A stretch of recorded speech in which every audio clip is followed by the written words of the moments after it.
Media Group Station, official home of the Sixers, Flyers, Union, and the best Eagles talk in Philadelphia. 97.5 The Fanatic. Good morning. Thought I'd help you wake up. It's 6 a.m. and you're listening to The John Kincade Show, Philadelphia's longest-running sports talk morning show on 97.5 The Fanatic, Philadelphia. Let the party begin! The show starts now. Yeah, it does. Welcome to the John Kincade Show. Happy Tuesday morning. Many consider it the worst day of the week. Hopefully we can get you through it, at least the beginning of it. Put a little smile on your face. Phillies don't, but that's okay. Bob Cooney, Pat Egan, Coach Eric Camille, Connor Thomas sitting in here for a couple of minutes. We await the arrival of Jamie Lynch, who will be here probably next segment. And we got Haley back on the YouTube. Hope everybody's having a great early start of the day today. Connor, what's up with these Phillies? 6-3 loss last night. I'm getting tired of it. Yeah, they're playing bad baseball. They're playing losing baseball. I don't like it. Zach Wheeler had a rough early inning. I mean, the starting pitching is not consistent enough. The offense is not clutch enough. The defense is not as good as it probably should be. Kyle Schwarber's turning into a liability in left field. I know he's been hitting the ball better, but it feels like he's up to like 177 now. It feels like every game you've got a situation where there's like a lightly hit like humpback liner to left field that a normal professional outfielder would go get that he just can't get to. The same at points could be said for Nick Castellanos and right, even though he's been better defensively this year than he normally is. There's a lot of problems with this team. And while Trey Turner got a clutch hit late in that one, he was also 0 for going into that at bat. I don't know, man. This team's just not playing well right now. Trey Turner down to 256 now. Kyle Schwarber, as I mentioned, 177. Alec Boehm, who I said yesterday, it doesn't seem like it's affected him going from first to third. I didn't realize it. And the people that said, no, I think it might be, you may be right. He's down to 257. Bryson Stott, okay, good again yesterday. I'll take him any day of the week. Pat, are you getting nervous that this team is just what they are so far? No. Good. That's what I wanted to hear. Thank you for allowing me to say that. Expand on that a little bit. Okay. No, why not? Because I don't mean to joke around about this, but the idea of this team also just sucking for the rest of the summer, I can't do it. So I'm going to try to be positive about it and say, yeah, they'll come around. We don't know. We don't know. So I might as well just err on the side of positivity because I can't sit here talking about a bad baseball team in OTAs.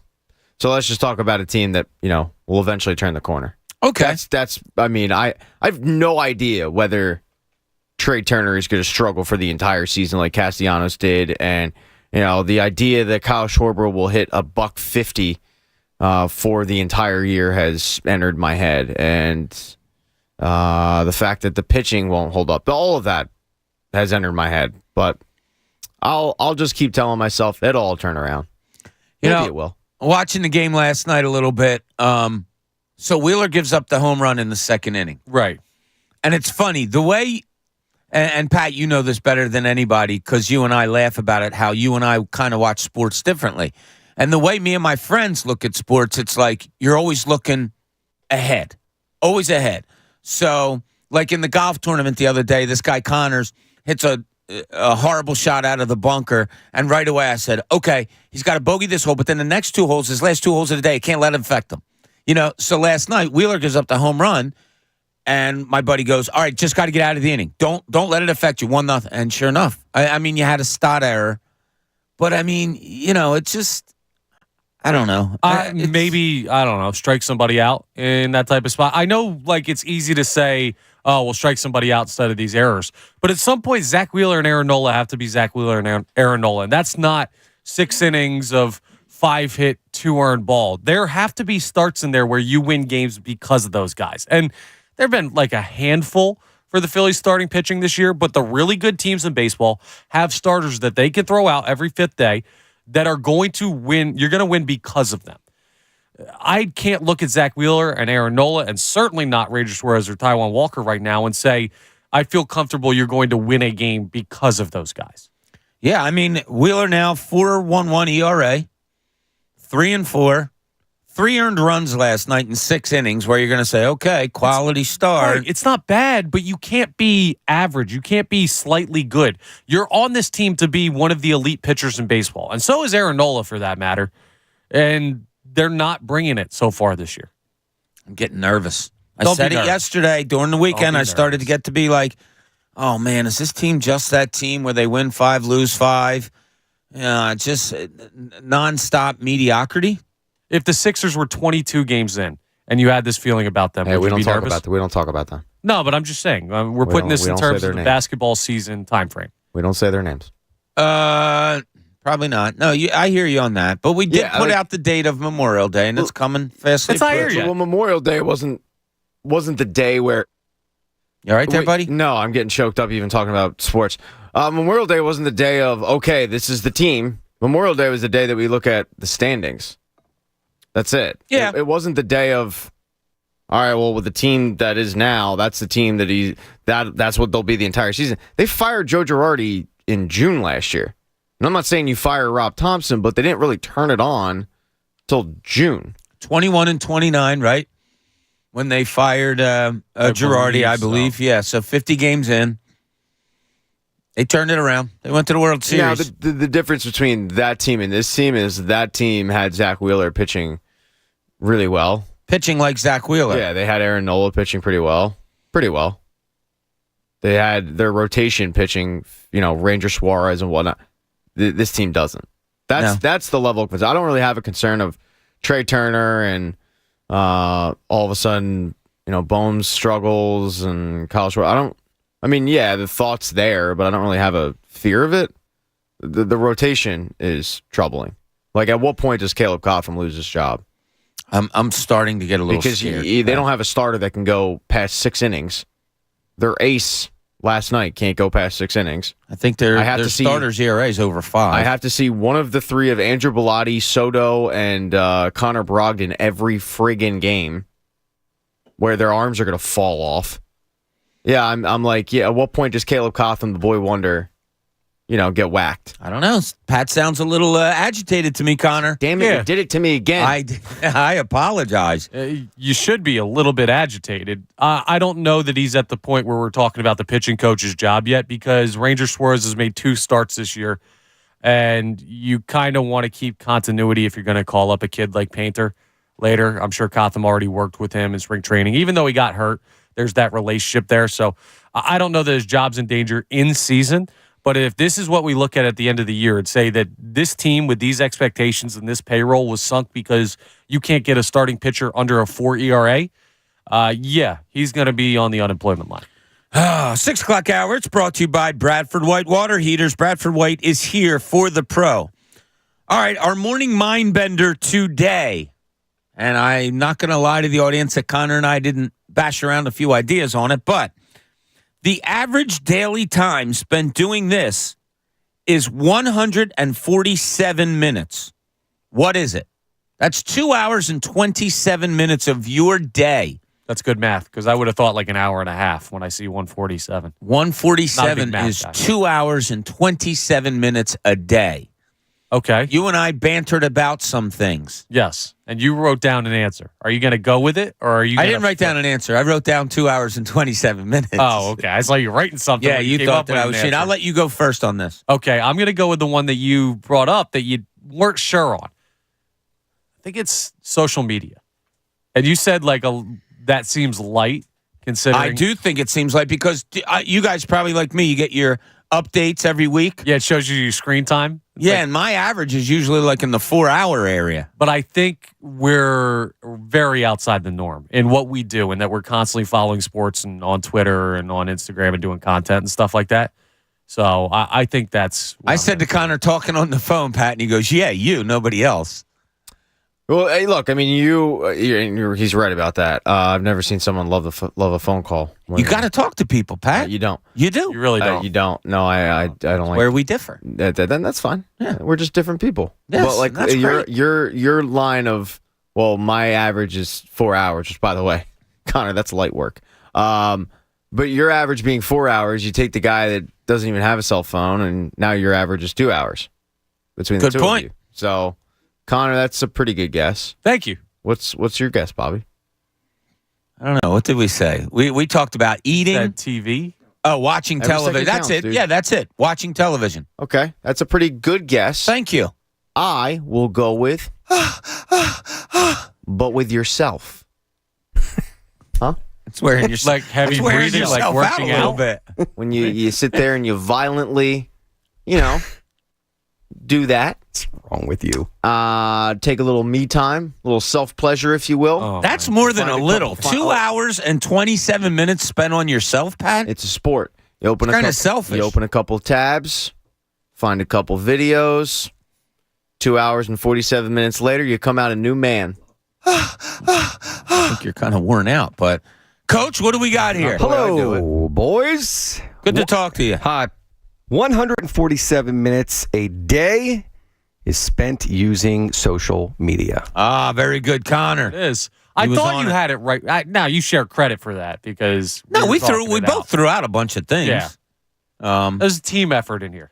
I wonder what the average person watches TV per day. How many minutes do you think that is? It's got to be relatively close to that. I yeah? would say probably Maybe more. hour and a half. Huh. Like there are some days where I don't watch TV at all. And then there are other days where I'll watch it for like 2-3 hours. Well, you always watch a game, right? No, I don't watch sports. Oh, okay. I don't like sports. No. All right, speaking of the national I quit. sports I scene quit cold last turkey. night, Florida Panthers go up 3-0 on the Carolina Canes. Pat, did you watch any? You had a game last night. I did, yeah. But actually, as I was walking into the rink, the rink always has NHL Network or games on or whatever. So they had that game on, and as I was walking by, they scored. So I saw the action. They're a gritty team. They're getting the goaltending too, which is like the most important part of hockey. Way to go, Bob. They have arguably the MVP of the league in Matthew Tkachuk, who's come up clutch this entire series with 2 overtime goals. Yeah, they're pretty good, and you see this happen all the time in hockey, where you get a hot team that kind of has to scratch and claw and get their way in, and nobody wants to play that team. And the goaler standing on his head. Yeah, and I'm like, and this is one of the reasons I didn't pick Carolina this year. Antti Raanta sucks. Freddie Anderson doesn't do it for me because he's always injured and he's meh. But Bob, when he wants to be on, he's on. Bob's good. I mean, my Stanley Cup pick was the Stars, and I mean they're that series also both games have gone into overtime. But if they'd gotten the goaltending, it wouldn't have went 7 games last. Like they haven't gotten the goaltending this entire postseason. Jake Ottinger's been meh. So it's been a fun run for the old Florida Panthers. I don't know how they'll do against the West when whoever they play, but I'd probably pick Florida at this point. I wouldn't count them out. And then in basketball last night, Denver Nuggets sweep the Los Angeles Lakers 113-111. Joker goes for another triple-double. LeBron James plays all but like 6 seconds of the game last night. I think he had 23. I watched the first half and a little bit of the third quarter. And then the questions afterwards, and everybody's going to run with it. Oh my God, LeBron might be retiring. Well, of course you're going to ask him at 38 years old. Are you thinking about retiring? Just give me some time. Oh my God, he didn't say no. Whatever. He's not going anywhere. He's not going anywhere. Come on. And the Stop. amount of energy that guy uses, and still how fast he is and strong he is, it's amazing watching him play. Yeah, like why would he walk away? I don't think he would. No, I agree with you. What's he going to spend family time? His family's about to be in the NBA in a couple of years. You could get your family time when Bronny gets drafted. That's absolutely nuts to me. Yeah. What is that? He might actually do it? No, I think that he's going to do it. Yeah. Like you've said this, and I repeat it a lot on the air when I'm hosting with Jamie or doing solo shifts, and LeBron comes up, but it's something that's sat with me. He's had the longest prime of probably any athlete I've ever seen, and I'm stealing it from you. I stole it from somebody else, I think. So, all right, well, then we're all stealing it from somebody, but it's true. And he's still playing at a very, very high elite level that if he wants to, he could play till he's 45. Seems like it, doesn't it? 46. And, like, he won't be at that high level anymore. And we'll probably sit there and go, yeah, LeBron's lost a step, and he'll give you a flag. Kind of like James Harden this year, I guess, in a way. But he's going to do it. Like, he's going to play with his son, and that's absolutely bonkers to me. Yeah, it's arguably more impressive than Brady because even though I think Brady had the longer prime, the position just doesn't require the same amount of athleticism as you see LeBron display. Like, he's incredible. It's unbelievable. I'd put it above Brady. Yeah. The championships, too. Brady won the majority of his championships with one team, and then the most impressive thing to me with Brady was he goes down to Tampa and immediately wins one. But LeBron going and winning a championship with 3 different organizations and dragging a Cleveland team to a finals that had basically me, you, and Bob. I mean, the dude is just, he's built different. So, yeah, he's not going anywhere. And he's gonna end up, some team. It'll be fun in a couple of years when Bronny ends up getting drafted in the second round by some team that's just trying to court LeBron James to the franchise. You ready? The Process Part 2 featuring Bronny James and LeBron James? I actually, dude, jokes aside, I actually had this conversation like a couple years ago when the whole Bronny mania was going around or whatever, and I said, would you draft Bronny James right out of high school, knowing that his dad was going to want to play with him and it would likely attract LeBron James? I remember when you said that. It was just one of those, like July conversations, but it's going to get you the best player in the world for a year, 2, 3. I'm anxious to see how he does at USC. Me too. The scouts were honest about him this year, and when he started his senior year, they're like, he might not be, that big Division I player. And then as the season went on, he got better, like a lot of kids do in high school. He got a lot better and became legitimate, from what I read, legitimate Division I prospect, and now taking his talents to USC. I've read his... right down the street from the Staples Center. I've read Bryce is actually the better prospect, but... Is that right? Who knows? I don't know if that's clickbait stuff. Yeah, but he wears the rec specs. I don't know if I could trust that. Yeah, I agree. I'll trust the guy with rec specs. It's tough. It's No? tough to... No. I could see Pat wearing rec specs when you were younger. For a while when I played hockey, I wore my glasses, which looked goofy as hell. Did you have a cage? Yeah. Yeah. So, I wouldn't wear it without a cage. No. Do you still wear a cage in the men's league? Oh, yeah. Yeah, okay. Dude, 90% of this league can't skate with their head up. They don't know where they're shooting the puck and the stick's going. Yeah. You can. Gotta wear a cage. No. I'm thinking... I close my eyes and hope for the best. And the best was another goal last night? Did we score? It was a complete accident.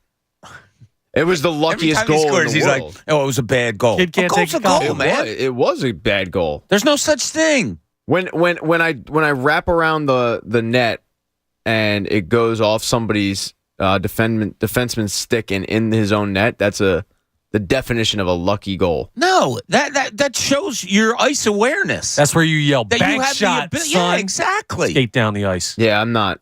I think you're so far ahead of your league that you have to look to bring yourself down to the level that you're playing with. I mean, I don't know. I think you need to come out and evaluate for yourself. All I need is for you to leave me tickets one night. I have left you tickets. I'm Ricky Bobby at this point. I'm leaving you tickets, and you're not showing up. All right, I gotta make that happen. I have to be better. You just gotta get in a hockey rink with a cougar so he can trust that you're ready for him to come watch you play. So initially when you just said that, my first thought was a hot older woman, and then I recognized the Talladega Nights reference, and I appreciate both a hot woman and you could do either, but if you do the first, I will also be attending the game. We can probably make that happen. All right, now it just got weird. No, we can make that happen. Yeah. All right. We have to break. Men's league hockey and older women.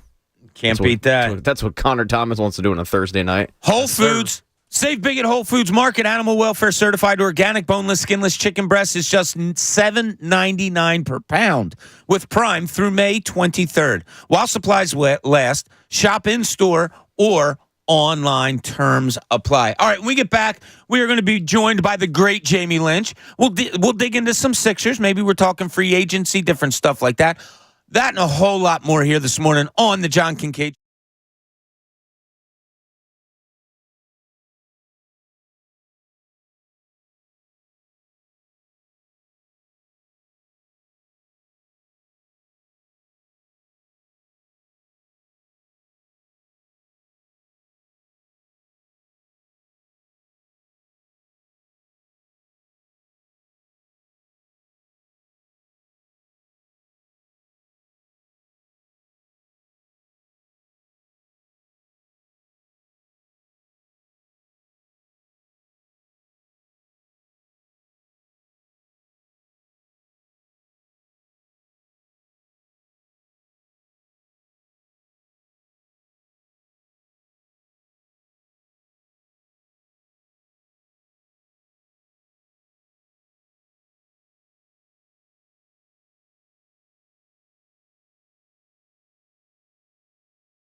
Now on Odyssey. Now, back to the John Kincade Show on 97.5 The Fanatic, Philadelphia. John Kincade Show here, 97.5 The Fanatic. Welcome, Jamie Lynch, to the house. Starting off the day, inheriting Connor Thomas's ass warmth from a chair is not my favorite way to start a day, but I'm here and I'm sitting in another man's ass warmth, Bob. And I got his headphones on. I feel like I'm half Connor Thomas. Why don't you? There's like 6 other chairs in here. Just switch it out. I didn't think about it. I sat right down in it, and now it's mine. I'm not changing. I don't even know where to go with that one. Good morning. You got your party shirt on, though. Yeah. That's a pretty good one. Yeah, my buddy brought me back this from Pinehurst, and it's all little transfusions on there. So he gave it to me as a gift and was like, here you go, Merry Christmas. I was talking about that the other day, that your golf drink is a transfusion. Oh, they're delightful. I would drink one right now. It's like hydration. With alcohol. Yeah, with alcohol, yeah. But alcohol is not hydration. Alcohol dehydrates. That's why the transfusion's beautiful. Why? Because it feels like you're hydrating. But you're not. But you're getting boozed up. So you're masking it. Damn right. That's not good.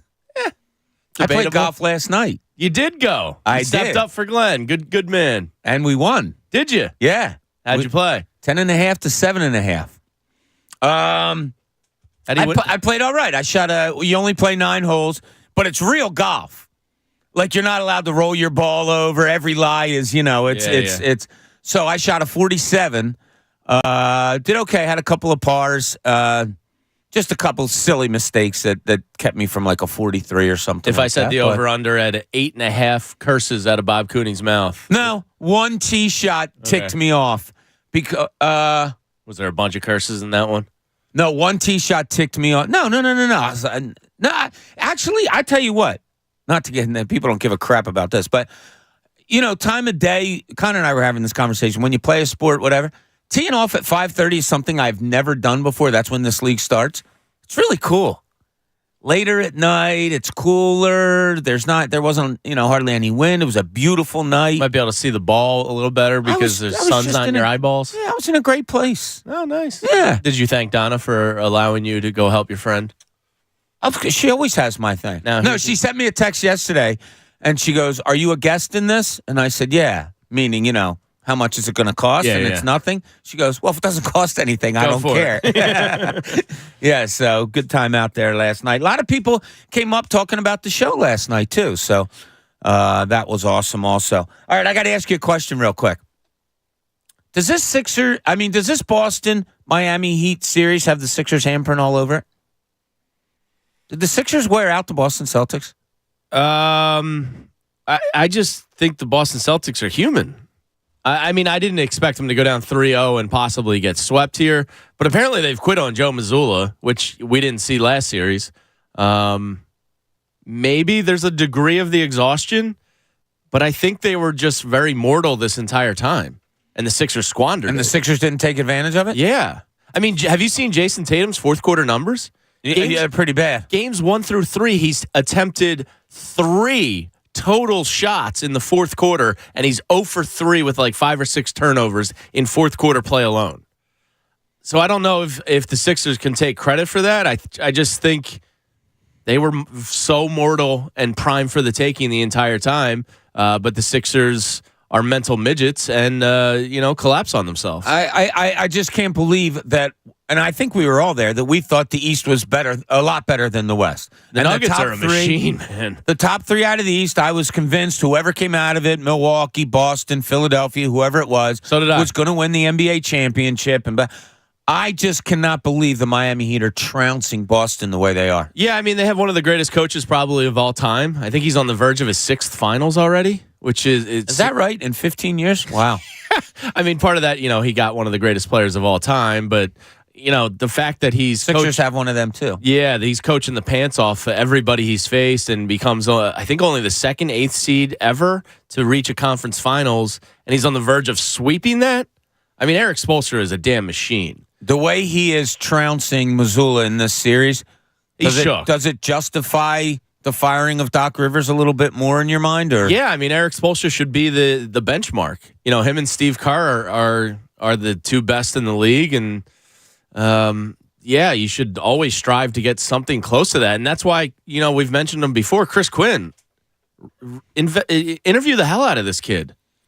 Like, if he's their top candidate from that system and that culture, go bring him in. He should be in here as soon as it's legally allowed.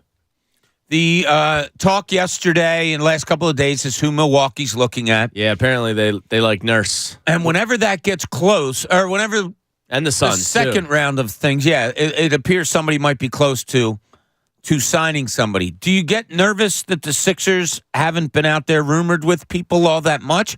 Or do you think maybe they have a handshake, wink, wink agreement with somebody, maybe a Chris Quinn, who's still in the playoffs, and that's why they're kind of sitting back maybe? Well, I found it interesting that they wanted to make it a thorough process. Like, I get that in theory, but you should have a pretty good idea who's on your short list. Sure. And with 6 job openings and There's some big a lot. names out there, thoroughness might not be on your side. So if it is, maybe that's their play. One of these younger outside the box guys. I saw Steve Nash is going up to Toronto to interview there.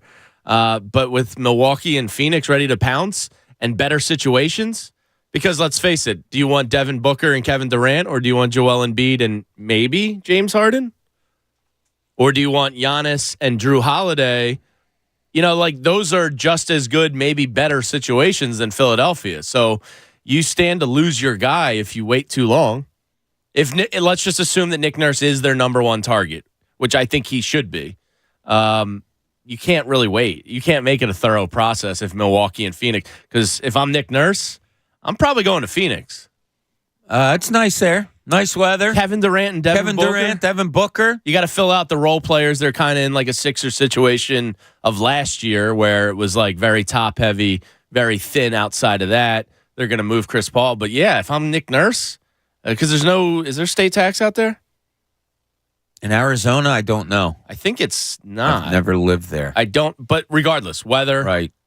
Possibly no state tax, a better situation with, one of the league's best players and an up-and-comer that's taking over games.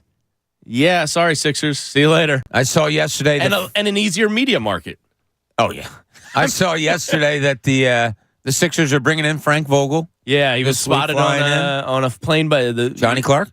Did he have it? I don't know. I don't know. Barstool Sports. They had that he was spotted on a plane? On a flight to Philly, yeah. Oh, yeah? Yeah. Yeah, so... He's from Ocean City, isn't he?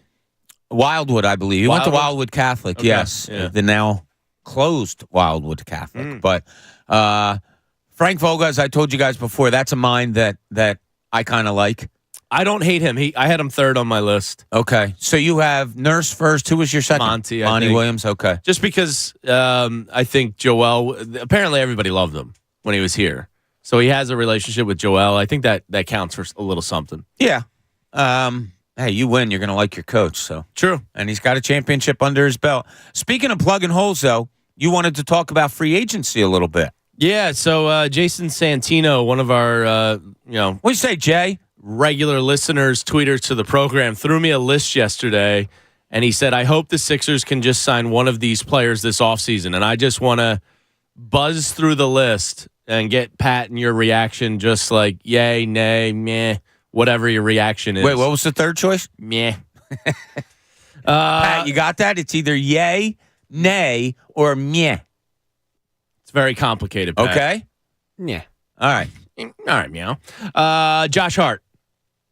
I just have him on my screen here. That's so And for the strange. purpose of Jason's tweet here, I didn't look up their projected money and what the Sixers will have available. I think they'll only have something like, if Harden walks, like 13 to 15 million roughly. So let's just hypothetically assume all these guys are affordable. All right, none of them are that okay. outrageous. His AAV this year was 12.6. Yeah, so he's going to get a bump. Josh Hart, yes. To me, that is an upgrade from a PJ Tucker. A dogged defender, a lot younger, better legs, can get you a little offense more than PJ Tucker. Yeah, I agree. Absolutely. Pat? Yay, nay, yeah. Yay. All right, Kenyon Martin Jr. To the nth degree. Was it me and you who talked about it? No, I don't think so. Maybe Devon. Oh, it was Devon. It was me and Devon last week who were saying he might be number one on my list. Really? Because of affordability and everything like that. Yes. So we got double yays here? Yes, Devon and Bob. You said yes. Being- It's yay. Yay. Yay. Cam Johnson. Yeah. Yeah. Rui Hachimura. Rui. Rui. You said Roy? No, I didn't say Roy. I said Rue. Like It sounded like you said Roy. I definitely didn't say Roy. You said Pam Rui. or Pam. Rui Hachimura, who had a pretty good playoffs. He was impressive for the Lakers. I'll give him that. He looked good in the series a couple of years ago when the Sixers played the Wizards in the first round. So we got He looked two all right. potential Yeah, yes yeah. here. It was only Yeah. $5 million this year too. Yeah, I'd do I'd it. go yeah. Cam Yeah, I'm Reddish. sorry. Yeah. Local kid. No.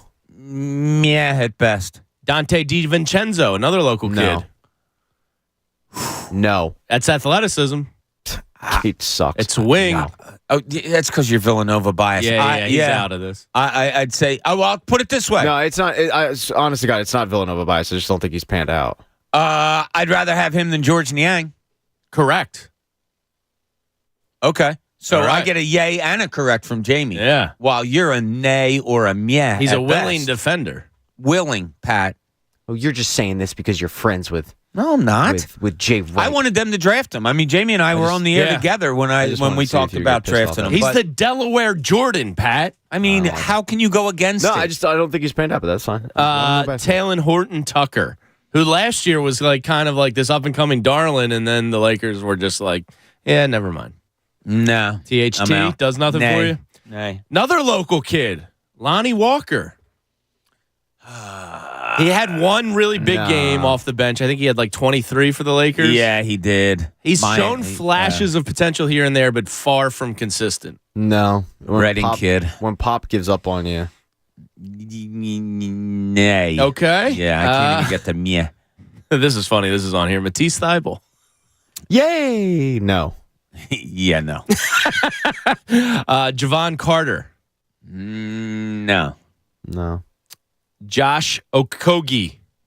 And I probably butchered his last name. I'm not going to pretend. Connor says yes to Thibault 1,000 Of course he times does. over.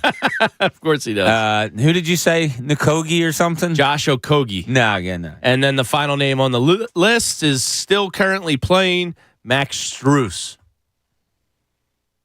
I hate that dude, yes. I hate him because he's good. He's better than he should be. Because he's a typical Miami Heat player of like, who the hell is this guy? Yeah. So he ain't going anywhere. So And I'll then you say run the no risk on of him. signing him and him not fitting the culture or whatever, Spolstra magic he has in his cauldron. So, yeah, I mean, that's kind of like a realistic list at some names. I thought it was interesting that Jason threw that at us.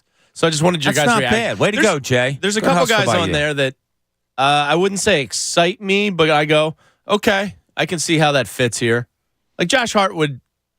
He's an upgrade. He's an upgrade. He's definitely an upgrade from what you have coming off But you're the talking bench. about upgrading over Harden, basically. Because you're not bringing any of these guys back in if it might be tough if Harden's still here. Yeah. I mean, So if you're talking about it as an upgrade over Harden, no. Upgrade over some of the pending, free agents like George Niang and stuff like that. Yeah, definitely.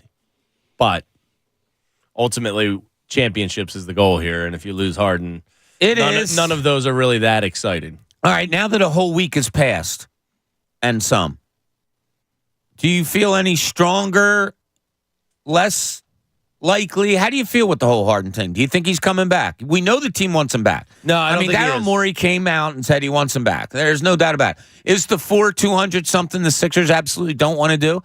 I don't know. We'd love to have Daryl Morey on to talk about it. I don't know. I hope it's something they don't want to do. I wouldn't have a problem if it was a year or two. 3-4 years, I start to get uncomfortable. I get uncomfortable. He's definitely not doing a year. A year. No.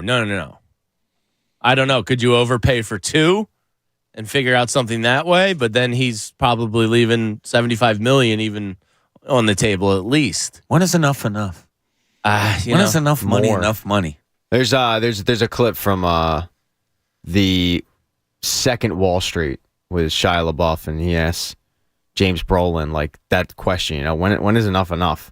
And James Brolin just goes more.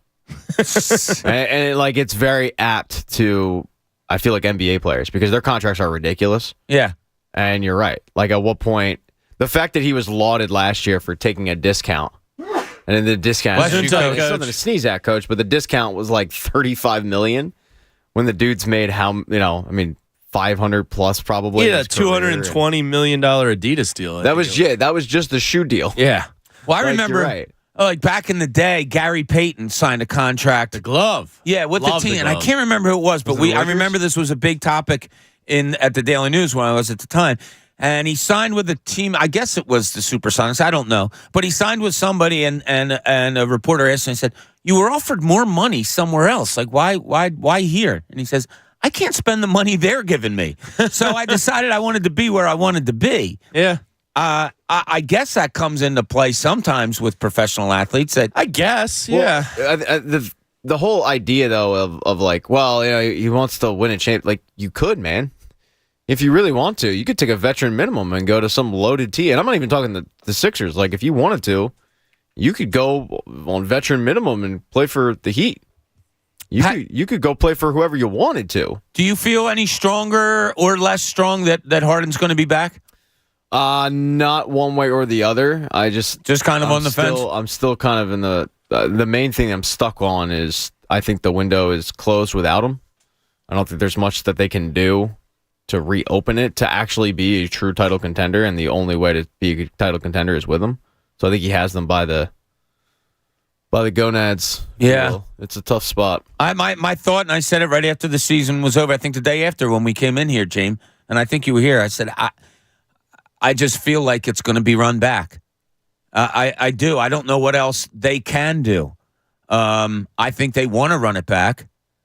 Whether they do or not, maybe comes down to if Harden agrees. If they say, "Look, dude, we'll give you 3," and maybe he says yes or whatever. I think it's all on Harden now. I mean, I do think he enjoyed his time with Embiid when you see him like giving him the MVP Rolex and stuff like that. Like, I think he enjoyed his time here and probably in the back of his mind realizes it's his best shot to win.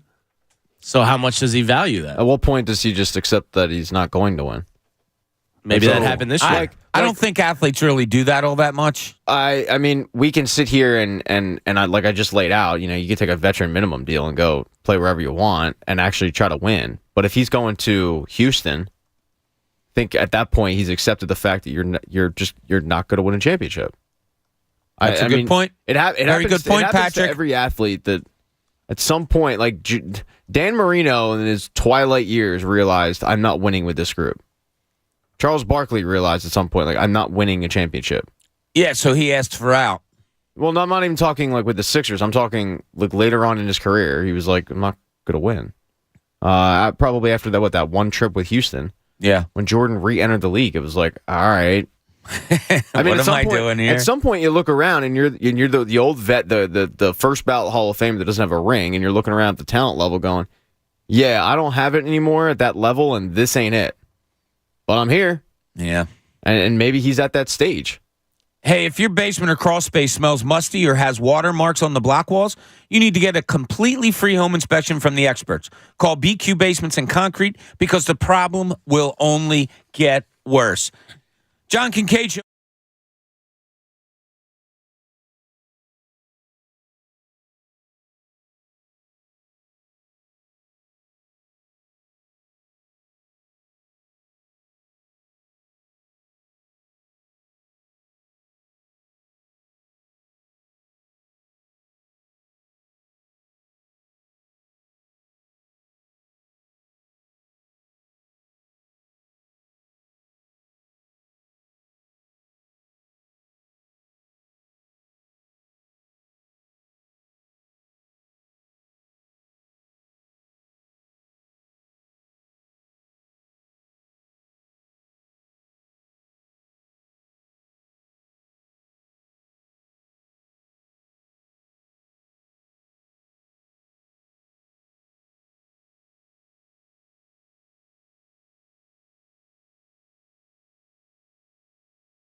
Media Group Station. Official home of the Sixers, Flyers, Union, and the best Eagles talk in Philadelphia. 97.5 The Fanatic. Now, back to the John Kincade Show on 97.5 The Fanatic, Philadelphia.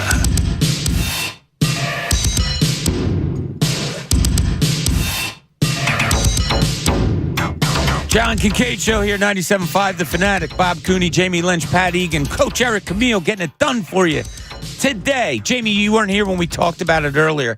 Where's your frustration level with your Philadelphia Phillies right now? Pretty high. Is it? Yeah, because it's 7-8 games back again. Like, why? Look, I know the Braves are awesome, but why? Like, it just seems like second wild card's their goal. Like, not their goal, you know what I mean? But it's just like their reality. Really? Yeah, they're not going to win the division. But you don't think they go in with the mindset of that's our goal? No, but I think after about a month and a half of sloppy play, questionable managerial decision, Kyle Schwarber taking 2.5 months to get into form. Whoa. He's into form now?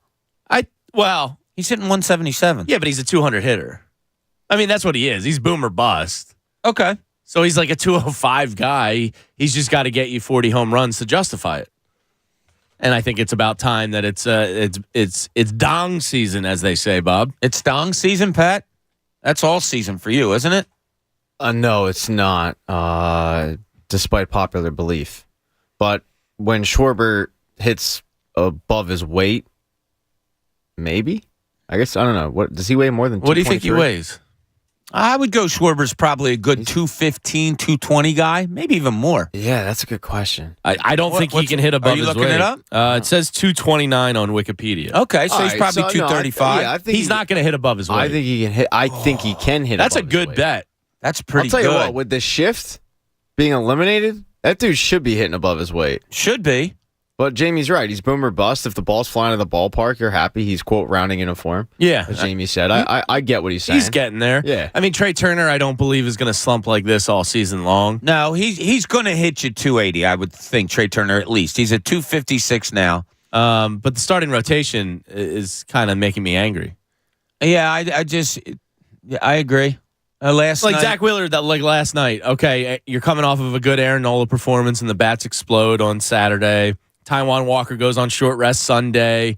That's kind of like a little bit of a motivator. And then it's Zach Wheeler on the mound. Last night was an ace night. Yeah, and you have a perfect opportunity to win 3 in a row at home before a brutal 10-game NL East road trip, all on the road, I believe. And you have a chance to kind of set yourself up and pad yourself a little bit. And he goes out there and loses a game to, what was this guy's name? Something Kelly? Was that Merrill Kelly last night? I'm blacked out. I only caught, I'm going to be honest, the tail end of the Phillies. I watched him. He's a lefty. I just forget his name. So. But that's a situation you need to win. It's an ace situation because now you got Stromboli on the mound tonight. Yeah, who might be your best starting pitcher this season. And tomorrow the Diamondbacks have their best pitcher going in the Bishop Eustace kid. Oh yeah, what's his name? Zach Gallen. Yeah. Oh yeah, Zach Gallen. He's nasty. Yeah, he is nasty. Really so good. That's just kind of like a microcosm of them. Like, you have an opportunity to get on a roll. Not good enough. I'm aware. And then Zach Wheeler gives you that. And it's like, it's okay. But if the Phillies as a team are kind of boom or bust offensively. I don't know. I mean, it's frustrating to be 7-8 games back every Memorial Day and go, well, here we go again. And they don't have a manager to fire this time to send a message to the clubhouse or whatever you want to call it. So, I don't know. What gives? Is it as simple as starting pitching? Yes, I think it is. I don't disagree with you there. And we even brought up Trey Turner not hitting yet, Kyle Schwarber not hitting yet. This offense is still really good. I haven't really been so concerned about the Bryce hitting. isn't back in his regular form yet. Castellanos, but the problem is Stott and Castellanos and a lot of guys are giving you pluses. Bohm, Castellanos, Stott, even Marsh for a little while. Bohm's dipped. He's down to 256. Yeah, because you're jerking the kid around first and third. Stop! Go trade for somebody. I don't care. I've been calling for this for a month. You have. Go hijack Christian Walker from the Diamondbacks. Celtic pride him. Put him in a Phillies uniform. Do whatever you got to do. I'm not saying like he's the greatest, but he'd bring some pop to this lineup. I wonder if they're waiting for Derek Hall to come back. They just transferred him to 60-day DL. We don't know what 60-day DL is. That's the end of May. But we don't know what Derek Hall is. No, and that's I agree with you. I'm not defending. That's risky in itself. I'm not defending their decision, but I'm wondering if that's the way they're looking at it. Is between Bryce we and have him, Derek Hall coming back. We have Bryce practicing at first. We're good. Let's wait it out till the trade deadline. But listen what you said. It's funny. Go get Christian Walker and add some pop to your lineup. Doesn't this lineup have enough pop? No. Really? I don't think so. I mean, they don't have home run hitter except for Schwarber. Harper when he finally rounds into shape. But Castellanos isn't a power guy. JT's good for his position, but what's he, 20 a year? Yeah, but you're strictly talking home runs. Yeah, Turner can get you 20 on a good year. I just look at this lineup and I think, God, is that really the problem? This is a great lineup. I feel like they're missing home runs. I don't know where their ranking are right now in Major League Baseball, but I don't know. I feel like they need a little pop. I don't disagree with you. Well, they're not going to get a starting pitcher. You need these pitchers to round into shape. You need a first baseman. Yeah. And you need the pitchers to round into shape. Yeah, I mean, if Zach Wheeler and Aaron Nola don't become Zach Wheeler and Aaron Nola, this season's throw it in the bagster. Wow. Now you're depressing the hell out of me. Well, welcome to Philadelphia sports, Bob. Oh, all right. I guess so. Yeah, all right. we're having fun here. Yeah. We're having fun. Pat's going to make it better because in his point of view, he wants to see if something got messed up. This is Pat's point of view. Here's Pat. Hi, guys. What's up, Pat? This was actually something that Connor brought up yesterday, but I just wanted to expand on it a little bit. Did the Sixers completely mess up scouting? And I'm not just talking about like the players. We all know about the issues with Ben Simmons and Fultz and Jahlil Okafor, but scouting as well as the development of those players, because when you look at some recent guys, there's a lot of NBA talent that have come through Philadelphia that they just have not developed. And when looking at it, the Miami Heat have not one, not two, not three, I sound like LeBron right now, but 7 undrafted players on their roster. That's pretty amazing, which is incredible. So when looking at how the Miami Heat do it, it kind of got me thinking. It just seems to me like the Miami Heat are willing to sacrifice a game in January to play a Max Strus or a Gabe Vincent, whereas the Sixers, at least under the Doc Rivers tenure in the 3 years, they weren't willing to do it.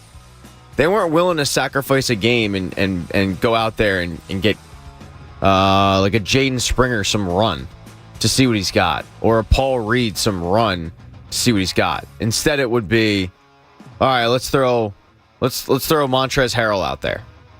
And it was one of the things that I brought up when Joel Embiid went out in the first round. I was happy that I was shocked actually that Paul Reed got the start over Montrezl Harrell, because typically in the Doc Rivers era it was the veterans, and same thing with Brett Brown. But it's like their quest for the regular season and not seeing the forest through the trees, that you can sacrifice a random game to just see what these guys are. It kind of jumped out to me. And I thought, all right, well, maybe I'm just being a little reactionary. I mean, maybe I'm just jumping to this conclusion because the Heat are in the finals. Maybe they actually didn't do that. So I decided to look it up. And Gabe Vincent, his first year in Miami, and he was signed to a 2-way deal midway through the season of the 2020 season. So he only played 9 games for the team. The next year, though, same 2-way deal, he played in 50 games, averaging 13 minutes a game. He started 7 of them. The Sixers would never. They would never take a guy on a 2-way contract and play him 13 minutes a game in 50 games. Not under Brett Brown. Certainly not under Doc Rivers. Brett, I don't really fault him for, because he dealt with that for 4 years of his career. So when he finally got talent, damn it, he wanted to play him. But Doc Rivers refusing to play the younger players and develop them, so that we're sitting here now going, I don't know what Jaden Springer is, and he's 2 years into his contract, and frustrated because the Miami Heat and their culture are able to find these guys. The Sixers have found some guys. They found Charles Bassey, let him go because they didn't develop him. They found Isaiah Joe, let him go because because they didn't develop them. So, like, it's not really rocket science to see what the Heat do. I mean, they identify talent. They draft or they just sign them. But here's the crazy part, guys. They actually play them, and they're willing to sacrifice that random game in November to see if this guy can be a valuable piece for them in the future. So if the Sixers actually want to, like, replicate something, how about you do that for once? Because I don't remember the last time, and it literally might be TJ McConnell, the last time this team took an undrafted free agent and developed him into anything. And TJ McConnell was how many years ago? I mean, you guys probably can't tell me the last undrafted free agent that even made the team. I don't know if there is one. Mac McClung, technically. Matt McClung was he was he really a two-way? He's a two-way deal now. Yeah, but he was and he was only a undrafted. two-way deal because they had to kind of justify putting him in the dunk contest. And let's be real, Doc played him one game, and that was the last game of the season when he sat everybody. And Mac actually looked all right, but I mean, Mac was signed from the Lakers G League affiliate. Like, I'm talking Sixers identify him, Sixers sign him, which actually that's not really fair. Now that I think about it, I'm talking on both sides of my mouth because Gabe Vincent was signed by some other team. He almost quit the NBA, he said. Yeah, but you're right. All right, so Mac McClung. I mean, that's nothing to get excited about. I'm just saying that they need to find more of those, but they actually need Austin to play Reeves, the guy for the Lakers, stepped up. He was undrafted. I mean, they are out there. There's probably like 2 a year that like end up making an impact on their team. So yeah, I mean, maybe you do save that over a but like Furkan. Like, what are we doing? I don't need you anymore. I know you're under contract, but like, can't you just pay him to walk away and free him? Is it harder for a younger player to come in here and play? Probably because of the desperation of the town. No, I just mean like the style of player, or you have Joel Embiid, and is it hard to get? Well, I meant the desperation Younger. of the town affecting the coach. Right. Okay, I hear you. Not Yeah, giving it's a a shot. win-win-win. Yeah. Yeah, not giving a shot to some of these kids. I don't know if it's harder to win. I mean, Daryl Morey tried last year. He signed with Trevlin Queen, who was like the G League MVP. Damn right he was. He didn't make the team. No, he didn't. But the Sixers pumped him out there as if he was like a big signing. I remember that was hilarious. But you're right when you look at it that way. It's interesting, Pat, because what do they do? I want to say it seems that they more lean on, let's bring in a veteran who's done it before. Let's bring in a Danny Green. Let's not grow an Isaiah Joe. Let's bring in a PJ Tucker. Let's not grow a Matisse Thybulle. Right? I mean, that kind of goes towards your thinking, they right? They relied on the veterans and basically like hired mercenaries. I think that's because of the pressure the coach and GM feel. I mean, I don't know why Daryl Morey feels like that because he just got here. Yeah, and but Doc Rivers. He Doc knows Rivers, he walked into a pressure cooker. Doc Rivers, I get, but like, it just doesn't seem to be rocket science to me that if you're playing the Charlotte Hornets on a Tuesday in December, I think you can probably skip Shake Milton's minutes and give them to somebody else. Because if you lose, what does it really matter? Like, the Miami Heat are the carbon copy of seeding doesn't matter, regular season doesn't matter because they're just blown out out the window. To a degree, they were a 1 seed last year. It's not like they're. I know. And I am the guy that says if you're not a top 3 seed, it doesn't matter because historically you need to be a top 3 seed to win an NBA championship. And if the Heat end up winning the championship, they're going to lose to the Nuggets. I think, but if they end up winning, I think they'll be like the first 8 seed to ever do it. Yes, they're only the second 8 seed to ever make the conference finals. But that was like a quiet confidence, it seems like, in Miami of like, yeah, it doesn't matter where we are, seeding wise, we're going to be a problem. I mean, maybe Eric Spoelstra just makes these guys work. He might be the engine behind it because 7 is abnormal. Look, Jaden Springer is going to be 21 next year. He's played in a total of 18 NBA games. 18. And most of those games that he played in, he played for 1 to 2 minutes. That's on Doc Rivers. You can't tell me there weren't games last season that Jaden Springer couldn't have played in. Sure. So that I'm sitting here going, I know what he is or not. But instead it was like, we gotta shuffle in Shake Milton for the millionth time. I know what Shake Milton is. Like, I don't need to say him. I'm good. I know what Furkan Korkmaz is, to Jamie's point. So whoever the next coach is, I need to see a little bit of development so that we're not sitting there in training camp letting guys go that the fan base goes, wait, like he showed me something. Isaiah Joe showed the fan base something. Charles Bassey showed the fan base something. But the organization didn't develop them at all. So it was like Montrezl Harrell over Bassey, and let's get George Niang over Isaiah Joe, or Danny Green, to your point, over Isaiah Joe. It's just like, it's so frustrating because I don't think it's all that hard, but the Sixers were so dead set on getting a top 3 seed, which is fine, and I understand why. But at times, you can just sacrifice that random game to actually get some guys some run. I agree with you. I mean, I'll try anything different at this point. Will they? No. Yeah, I don't have faith that they will. It seems to be like that crutch that they have is players that you're familiar with. And I'm not, by the way, advocating that you go into a game and play nothing but undrafted free agents. But like for an example of Jaden Springer, you're gonna have to figure out what you want to do with him. Yeah, growing players. He's going into the 3rd year of his contract, his rookie deal. You gotta take the good with the bad, and you just gotta sink or swim at this point. I don't need to see another season of him shuffling from Philly to Delaware, and then back to Philly just to sit on a bench in street clothes. Like, that's ridiculous. So when we look at the Heat culture and how they do it because they actually play these guys. Hey, train for a career in broadcast media, web development, social media marketing, and filmmaking at CSB Media Arts Center in Cherry Hill. GoCSB.com. That's GoCSB.com.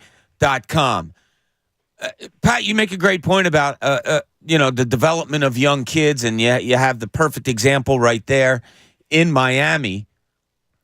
Are we still looking at the Sixers? I think reality's kind of smacking us in the face, whether we're brushing it away over the last week because of the heart-wrenching loss or not. Is it just plain and simple that Joel Embiid and James Harden are going to be back, and you got and probably Tobias Harris, and you just have to fill out the rest of the pieces with that mid-level exemption? I don't think it's a given that James Harden's back. Who's it on? It's probably on James Harden. All right. What do you think? I have no idea. Haven't talked to anybody there. What do you think the Sixers are negotiating with him? Do you think they're brazen enough to say, nah, dude, we're 2 years is max? No, I think it's probably between 3 and 4. 3 for 151, 4 for 2, something like that.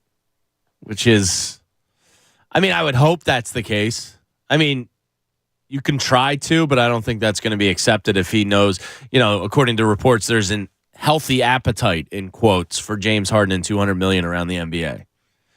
So I don't know if that's him and his team putting that out there or what, but if that's the case, 2 years probably isn't going to fly. No. Okay, so forget the money. And you and I usually do this. We don't care about money. It's not our money. Pay the man his money. Pay whoever, whatever. Just show me the team that you have on the floor. Now, I know money affects what the team you can put on the floor, whatever. But if they do run it back, are you okay? I want to see what else happens. Does a different coach breed Not new really. confidence in you if they do run it back? Like you want Nick Nurse. Yeah. They hire Nick Nurse. They pretty much bring everybody back, couple tweaks here and there, whatever. No? Still not? It's just going to be one of those things again. Get me to the playoffs, and let's see. Like they were the best team in the NBA since December 12th to the end of the regular season. Once Maxey and Harden kind of got over their injuries a little bit. And what did that mean? And it meant nothing. So, there's nothing they can show me in the regular season that will make me believe they can overcome what I saw in Game 6 and Game 7. And Right. it's a mental thing. So, Pat, do you feel, is there any way you can feel any better about going into the Sixers season next year if something happens this offseason? Or is it just going to be, like Jamie said, show me. You can do all these things you want, just show me? I'm fully at a get me to the playoffs. Like, I'm taking a year off. Wow. Like, I'll watch the games, but I'm not getting invested emotionally. That's what they've done to me. Because I've seen this team fail to get out of the second round as a number 1 seed, as a number 3 seed, as a number 2 seed, 4 seed, 5 seed. Like, they've run the gamut. Yeah. So I'm broken at this point that to get excited about Sixers basketball. No. They've done this to me. And they have no one to blame but themselves. This last go around was it. So I used to be there and criticize, and I did it on these airwaves, criticizing the people that said, "Yeah, wake me up when they get out of the second round," and saying, "Well, you're missing good basketball. You're missing an MVP season." Okay, all right. Well, to that point, to young and naive Pat Egan from 4 weeks ago, I've seen my MVP season. I'm good. Wake me up when they get out of the second round. At this point, Man, that's It sucks. If you're I don't the like- organization, I don't like hearing this, but it are sucks. you the voice of the people? I mean, it's probably for some people, but I mean, I don't blame people at this point for being this way. They've. I'm not going to repeat the year that they lasted. Everybody knows at this point, and it's been this merry-go-round and this Lucy with the football pulling it. Every year we convince ourselves it'll be different. We talk up the trade that they made in the offseason and how the coach and the rotation and the matchup in the playoffs and all that. Like it doesn't matter. They don't get out of the second round every damn year. And now you're seeing the Celtics on the verge of getting swept, and you're going, what kind of cruel reality is this? What do you think their reaction is to it? The Sixers? Yeah. I think they're on a beach in Cabo somewhere. I think they realize they let it get away again. Yeah, because I know how we feel as followers that, like, damn, I thought whoever won that Sixers-Celtics series was going to win the NBA championship. And here the Celtics are actually getting bamboozled by Miami. It's shocking to us. I wonder if it hits the Sixers in a way also. It better. Yeah? You had 5 minutes of basketball you had to win. On your home court, up 3-2. Well, that feeling would have been prevalent. That feeling would have been there no matter what, right? No matter what happened in this Boston-Miami series, that feeling is going to be there with all of us. But is it added on to now that we're watching Boston getting... Yeah, getting out-coached, and Joe Mazzulla's lost the locker room, and Jason Tatum's turned into a clam in the fourth quarter? Yeah. Okay. Makes it worse. I hope they're hate watching the hell out of this series. And if they're not, if they're on a beach or in a strip club, well, that's okay too. They can do whatever they want, time. But I want them to realize it got away. I want it to motivate them. They don't for the care 1,000th time like we care, and we need to accept that. So, Bob, you always allude to the follower example. You go to an NBA room and all right, who's the leader? What, am I a follower? And I truthfully, I never really buy that when you say it, just because I think that deep down, I think some players realize like I'm not built like that, and I just think that that's a lie that they might tell you. I think the lie. You're wrong. I think the lie. Okay. That's fine. I'm sure George Niang really feels like he's a leader on that team. I didn't say that. I just said that they don't need to follow. They don't feel like they need to follow someone. I'm not getting into this pissing contest. There's a gray area with it. I think the lie that every player tells though is I hate losing. Because this Sixers team, I've seen plenty of guys that don't hate losing. What's the line? Do you love winning more than you hate losing? Mm-hmm. Like these. I don't know. I don't know these guys. Yeah. But I hope Joel Embiid is watching Jokic get to a finals and put up triple doubles left and right. I hope Embiid is watching the Celtics get blown off the court by the Miami Heat in 8 seed. I hope. And I hope it motivates them. Yeah. Because that's all we got at this point. It won't. I hate to be like Debbie Downer. Yeah, but we don't know that. We thought a quadruple bounce was going to motivate Joel Embiid. We thought him crying in the Yeah, but he's gotten better every single year. So how can we say it hasn't motivated him? He might just be a guy that comes up short in the playoffs. Then I would argue that that's a clear indication that it doesn't motivate him. If he's pooping the bed in the playoffs, I don't think they're relatable. I think coming up short and not being an ultimate winner doesn't mean you're not motivated.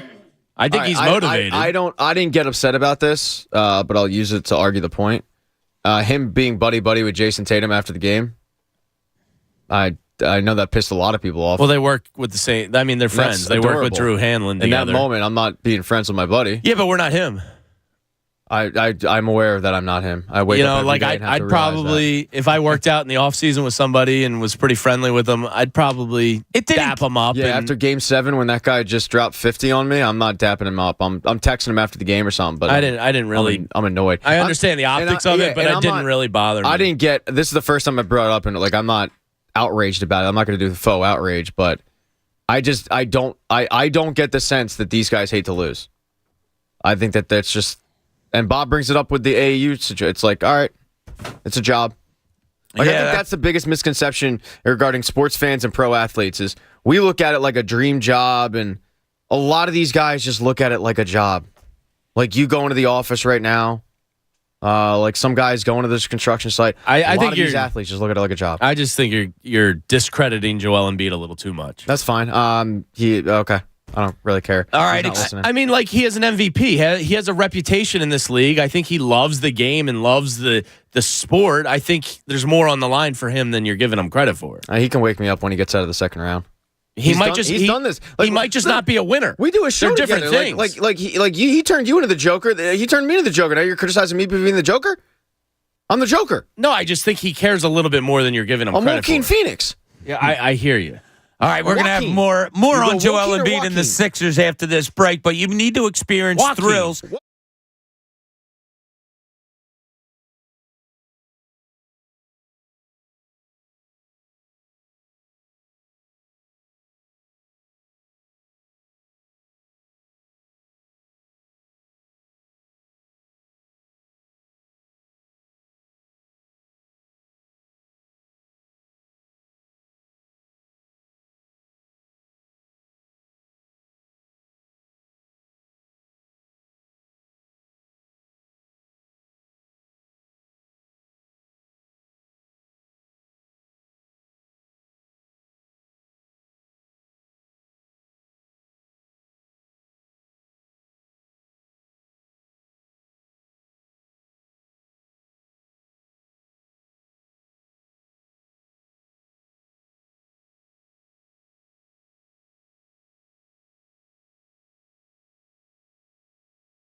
Show here, 97.5 The Fanatic. I had an interesting talk with Connor this morning, Jamie.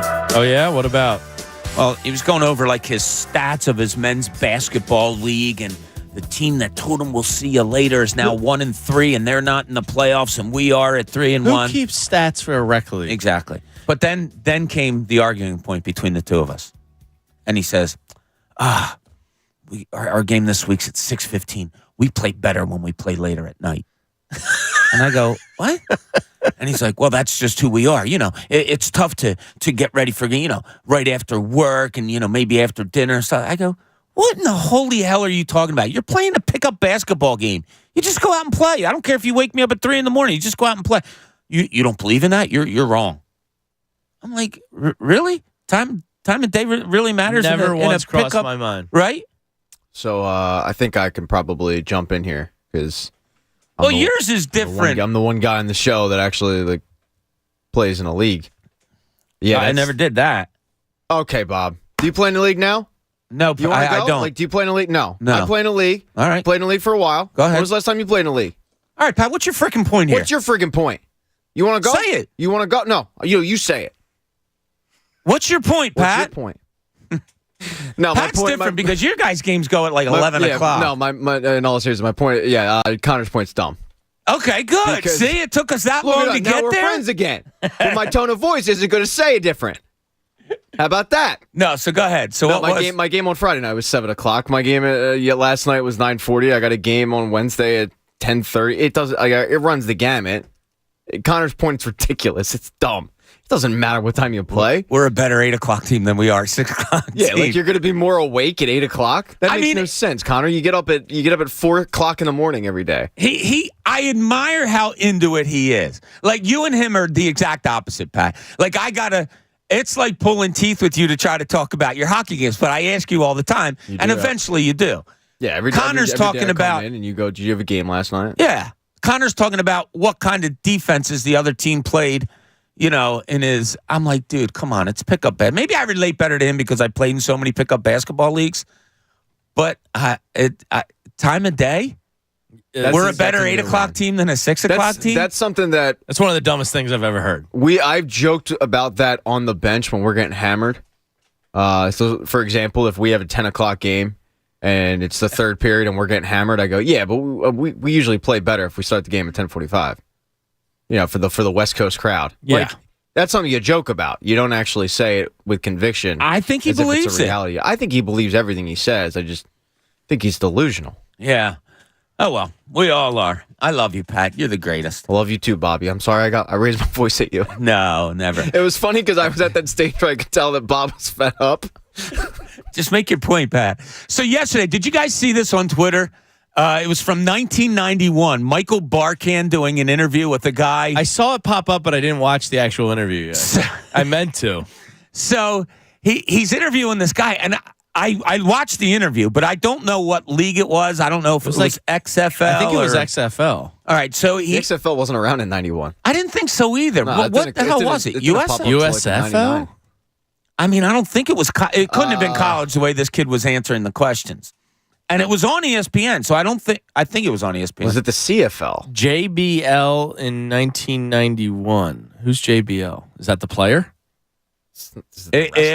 Yes. If you're a WWE fan, okay, I'm not a wrestling guy. Yeah. So he interviewed a wrestler who was playing football. Well, the guy became a wrestler. JBL in 1991, San Antonio Riders versus Birmingham Fire game in the World League of American Football. Okay, that's it. I didn't even know that was a thing. I don't know who JBL is. So Barkan's on the side. They go to him, and you could tell Barkan, I don't know. The guy's like, let's go to Michael Barkan. What do you got, Bark? Gives him one of those. Bark? Yeah. So Barkan, being as talented as he is, and he has a world of talent, he easily goes to this guy and he says, I'm interviewing such and such, and he's a huge wrestling fan, and, just look at this beast. And it was funny. Barkan kept calling him a beast.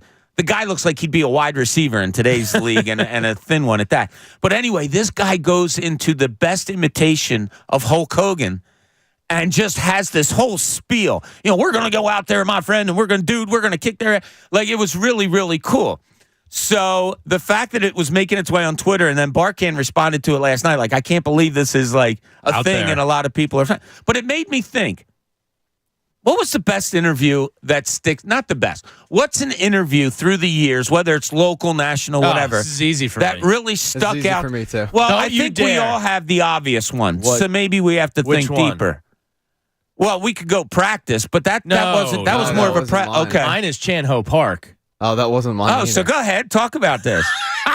It's a post-game interview in the Yankee locker room, and he's talking to reporters. And I guess he had a bad night, and they asked him what was wrong with him. Pat, you might have to pull up the audio to do it full justice, and it makes me cackle I because swear, I do not remember this at all. Oh, how long ago? well, Well, it had to be. I mean, it 20? was Mariano Rivera's Probably in the 2010, background. 'cause he was Yeah. with the Phillies in 2009, and then he went to the Yankees afterwards. Yeah, so it was probably 2010, 2011, something like that. And Mariano Rivera, for those that can't see the audio, is in the background, and there's a horde, 5 or 6 reporters around Right. him asking. Mariano Rivera is like crying, laughing in the background, and Chan-Ho Park keeps it straight the entire time. Pat, when you have the audio, let me know, because he talks about his struggles being diarrhea related. And This is such an interview for you. once you see it, you can never forget it. It is so like his comic timing in it and staying straight the whole time and never breaking. So was he makes being it. serious, or was he? He's joking, but he keeps it serious as though you guys are immature, that I'm talking like he's bearing his soul. He probably Yeah, did I have got the it. runs that day. Here it is. All right. I had a lot of diarrhea. That's what you want to know? Your manager said you were sick. Yeah, I had a lot of diarrhea. Obviously, feel better tonight. Yeah, I had a diarrhea and then. Why? Why it's funny? I mean, Is that Mariano Rivera? save it. Yeah, That's not Mariano. It's one of the I had a lot of reporters. diarrhea, so, and I feel afraid for and then yesterday I got flu too, like a little. Got some detail about what he ate. Then just chest hurt and feel dehydrated, something like that. What, my diarrhea funny to you? I don't think I've ever heard that. Mariano Rivera's in the background, like crying. You can hear one of the reporters losing it. one of the reporters I feel like is me and you. Oh yeah, absolutely. I mean, how do you? Because he's clearly joking around and then he being too serious. I had some fruit yesterday. What, my diarrhea? dehydrated. To Chest me, starts to hurt. maybe that fits my personality. That Dude, is that is such an interview that you would say is the one you remember most. That is, to me, the funniest interview ever. And there's another one with the Japanese player for the Blue Jays a couple years ago that talks about monkeys don't get diarrhea Yes, because they eat bananas. Yeah, I forget. And he talks about his pregame routine of eating bananas. Oh God, so funny. And I'm clearly a I child. forget who that player was.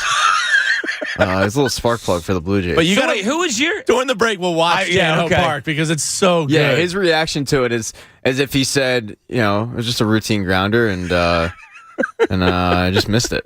Like that's how he reacts, as if he said that instead of so good. the I guess TMI. The one that sticks out to me, I was listening to it live when it happened, was Missinelli, Google me, with Skip Bayless. And it was an all-timer because Skip was not prepared. Like, Skip comes on thinking it's just going to be a Rayleigh, just... I don't know if it was a normal... He figured it was going to be a normal interview or whatever, but Missinelli just went after him. And it was... Was it because awesome. Skip was saying some crap about Philadelphia that was, Yeah, it was the typical- lazy and Mike just put on the Typical lazy narrative, and Mike boxing put on gloves. put on the lawyer hat. And at one point, Mike yelled like, "Well, you want to spar? Let's spar!" And Skip didn't want to spar. Jamie, he basically pulled the whole, "Well, this interview is over, but before I leave, I'll try to get my the last word in or whatever." Yeah. And I think you might be able to find the interview on YouTube somewhere. But it was like that was one of those I was playing, probably MLB The Show 09. Sitting there listening to the radio, and I had to pause the game. Like, what the hell is going on right now? And yeah, that's where the Google me came from, because Skip tried to pull the I don't even know who you are, And Missinelli, instead of going through his resume, he just said, yeah, you can Google me and figure out who I am. Let's get back on track. So that's an all-timer. Yeah. Connor found the guy for the Blue Jays. It was Munenori Kawasaki, and it was Monkeys Never Cramp. Yeah, but you it sounds said like crap. Well, it sounds like crap. But it's cramp? Yeah. How does he know monkeys never cramp? I don't know. Have you ever seen a monkey cramp? I've never seen you cramp. I've never seen it. There's few, Some people call me a monkey. Some people call Jamie the goat. So what's yours? I was really having trouble. Go ahead. Dude, out of all of the interviews that you... okay. Yeah. Out of all the interviews that you were a part of and watched, you I know. can't think of one? Is there one in person that stands out amongst the others? The one in person. Bob's going to say Bud Dwyer. Jeez. It stands Don't out. Google that, kids. Yeah, really. Let that one go. The one in person I remember most because it was so uncomfortable was Doug Collins berating a young reporter who I felt bad for. It was playoff time. Come playoff time, coaches' personalities change. Collins was one of them. He got really intense. And this kid asked a question, and the answers were basically, do you know anything about basketball? One of those. Oh, boy. Yeah, and it got uncomfortable. Popovich, I remember one time we were down in San Antonio, and you remember Brian Seltzer used to work here? Yeah, sure. Brian Seltzer Still might talk be to him to this day. Brian Seltzer might be the nicest guy in the world, You right, will Pat? not find anybody that says a bad word about Seltz. Yeah. He's the man. So we go in to talk to Popovich in San Antonio, and he's answering a couple of questions or whatever, and you can tell Seltzer's got something brewing, but he's a little intimidated, to say the least. Let me finish my statement or not? Yeah. So he's like, I know he goes, I know you might yell at me for this, and I'm sorry if you don't enjoy the question, but I just wanted to ask you about Brett Brown. And he asked a really good question.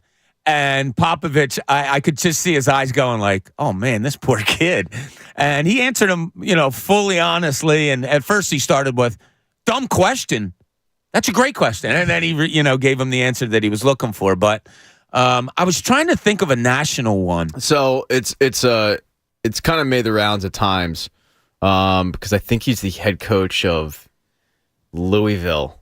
But it was a former XFL quarterback, and it was Brian Brahm's brother. So Brian Brahm was a former quarterback who went second round to the Packers and never panned out. And it was his brother playing for the XFL, clearly concussed.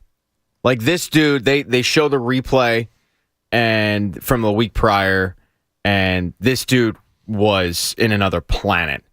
And the XFL was trying to, I guess, kind of model their game to a more violent football, which is, that's great for head injuries. And they're interviewing Brahm on the sideline about, why are you here? And he's half out of it, why am I here? Because this is the XFL. And that was it. That for whatever reason, me and my buddy still joke around about that one. I mean, you can go. I feel bad for the Susie Colbert one with Joe Namath. That's uncomfortable. That's really uncomfortable. I but want to kiss you right now. I mean, you can go the classics of the playoffs, or Denny Green freaking out of if you want to crown him, crown him. Yeah, more. Yeah.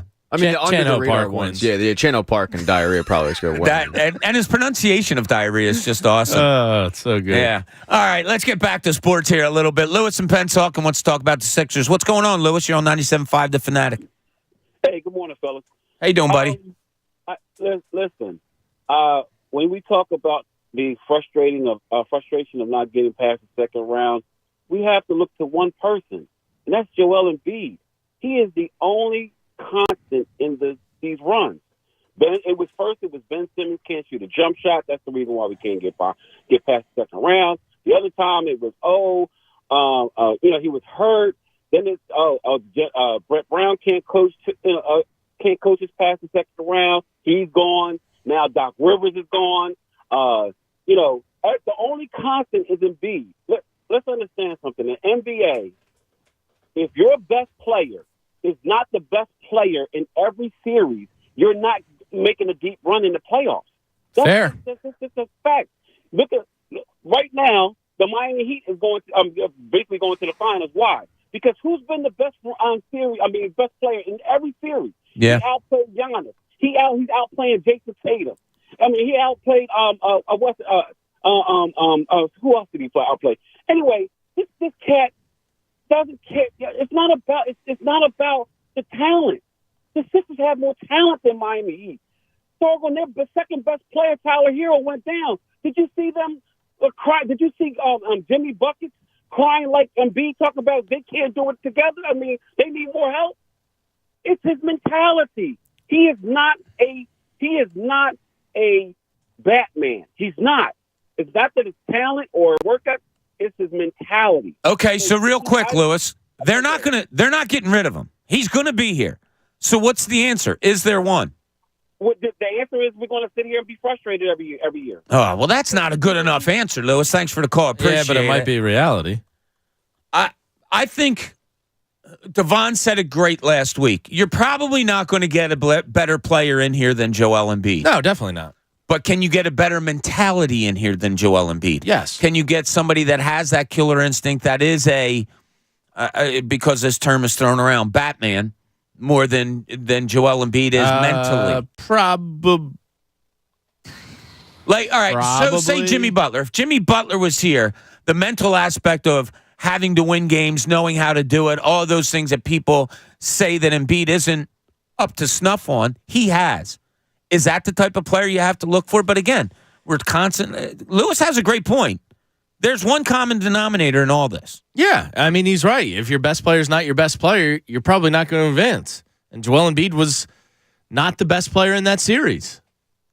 Plain and simple. I mean, that's what it comes down to every year.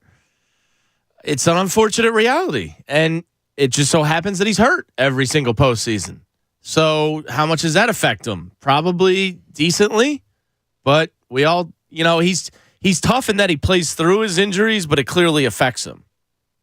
I agree. I agree. I don't want to call him soft or anything because he plays through stuff. We're not making excuses. They're facts. It's not an excuse. It's a fact with him. And how much does it affect? I mean, look, in the history of the NBA, it's the largest drop-off from regular season to postseason for an MVP ever. That's a problem. Yes. A big problem. Also, you make a great point, and this is in the linchpin, actually, Pat, about Jason Tatum and these such things. This is the linchpin. Yeah, Jason Tatum is disappearing in the fourth quarter of this Miami Heat series. Now, part of that is him. Part of that is credit to Eric Spoelstra and the defensive coaching of the Miami Heat. They're fun to watch defensively. Yeah, they're active. Yeah, and he switches it up a lot. But Jason Tatum in this series, I'll just read you his stats through the first three games. And don't forget, Game 4 tonight. The Heat are 2-point favorites on Bet Parks, Bob. And you can bet Pro Hoops playoffs on the Bet Parks Casino and Sportsbook app, the official sportsbook partner of the real Philly sports fan. Must be 21 in Pennsylvania or New Jersey. Gambling problem, call 1-800-GAMBLER. And if you also want to check out this morning's Daily Odds pod, also presented by Bet Parks, it's there for you as well. I touched on this morning on the podcast. Jason Tatum in the Eastern Conference Finals. Game 1, fourth quarter. 0 field goal attempts, 3 turnovers. Game 2, 0 for 3 from 3. So 3 field goal attempts, 2 turnovers. Game 3, fourth quarter, 0 field goal attempts, 0 turnovers. He's completely been a non-factor. Now, if Joel Embiid or James Harden does this, people have pitchforks out and are saying, trade him. Is Boston going through the same thing right now? Are we unique in our insanity? I don't think so. I think Boston was pretty much out on Joe Mazzulla in the Sixers series, but at one point. That now may be they're fine. Star player. The coach is an easy scapegoat. You know what I mean? It falls on the players. Are we that insane? Because there's been a lot of trade Joel Embiid calls, which I think is borderline fair, but But we know it ain't happening. Yeah, it's just not reality. Right. Are Boston fans calling up the Sports Hub up there, our sister station, and going, hey, you got to think about trading Jason Tatum. He didn't show up in the fourth quarter. I don't know if this guy's a winner. I mean, they're our cousin city. The reason I think it's interesting is because if there was a reciprocal version of us, it's them. I can't believe it, though. I find it not hard after to what believe. Jason Tatum did in the fourth quarter of Game 6 and then went for 51 to get him to the Eastern I find it Conference hard Finals. to believe, too. So that means we're absolutely psychopaths. But I don't know. Harden carried the Sixers in 2 games, was horrible in 3 games, and yes, I'm sorry, he was good in 3 games, bad in 4 others. And, I thought he was okay in one of those 4, but whatever. Okay. Guys just didn't make shots in Game 6. People were like, oh, we're done with him. We're done. Fourth But that's quarter, you didn't different. score a bucket for the final 3 games. But that's 34 years old James Harden. Well, and Tatum's this not is that much Jason younger Tatum. than Embiid. Like, they're on comparable levels in their NBA careers. He's an MVP caliber player. Boston's a passionate, ravenous sports city like we are. All right, Pat, I don't think that happens up there. Pat's the most emotional out of the 3 of us. You and Pat are kind of on the same level. But Yeah, I'm more of in a dark place and willing to talk about it. Pat's just... would your reaction be Tatum sucks, get him out of here? No. So why are we the way we are? Is it because of the process in 10 years? It's because of that combined with the fact that the Boston Celtics just went to a finals last year. They've advanced past the second round. Okay. The Sixers have not. That's fair enough. But he's soiling himself That's what annoys me. in an Eastern Conference Finals. I wouldn't be in a dark place if they had just advanced. Okay. Well, would I be mad that they were down in a 3-0 hole? Yeah, absolutely. I'd be livid. I wouldn't be happy about it. But I'd be able to sit back and go, look, I wanted them to get out of the second round. They got out of the second round. But then we'd be saying, well, I don't know if you can ever win. You get to an NBA Finals There and would be- lose, and then you get to a conference finals and you get swept. There would be some fans that would say, I just want to be one of them. To me, like an NBA Finals appearance isn't good enough. Like, yeah, I want to advance and get there, but Yeah. if they don't win, like that's the thing. Like, obviously, I wanted them to win this year, but for me, it was like just get out of the second round. but now the and take a baby Celtics step. are going, do we really want to pay Jaylen Brown $300 million with Tatum? Do we want to have $600 million tied up in these 2 guys? Is their situation better or worse than here? Or equal? Equal. All right, I'll give you that. I don't think it's better or worse necessarily. Maybe slightly better because they have been to an NBA Finals and they're not mental midgets at some point. But yeah, I think they're equal. All right, fair enough. I just was wondering, how insane are we? Oh, we're there. I'll give you that. We are there. PhillySportsTrips.com. Come join us in Clearwater Beach for a perfect long September weekend as the Birds play the Bucks on Monday night. Reserve your spot now with a small deposit at PhillySportsTrips.com. Philly Sports Trip.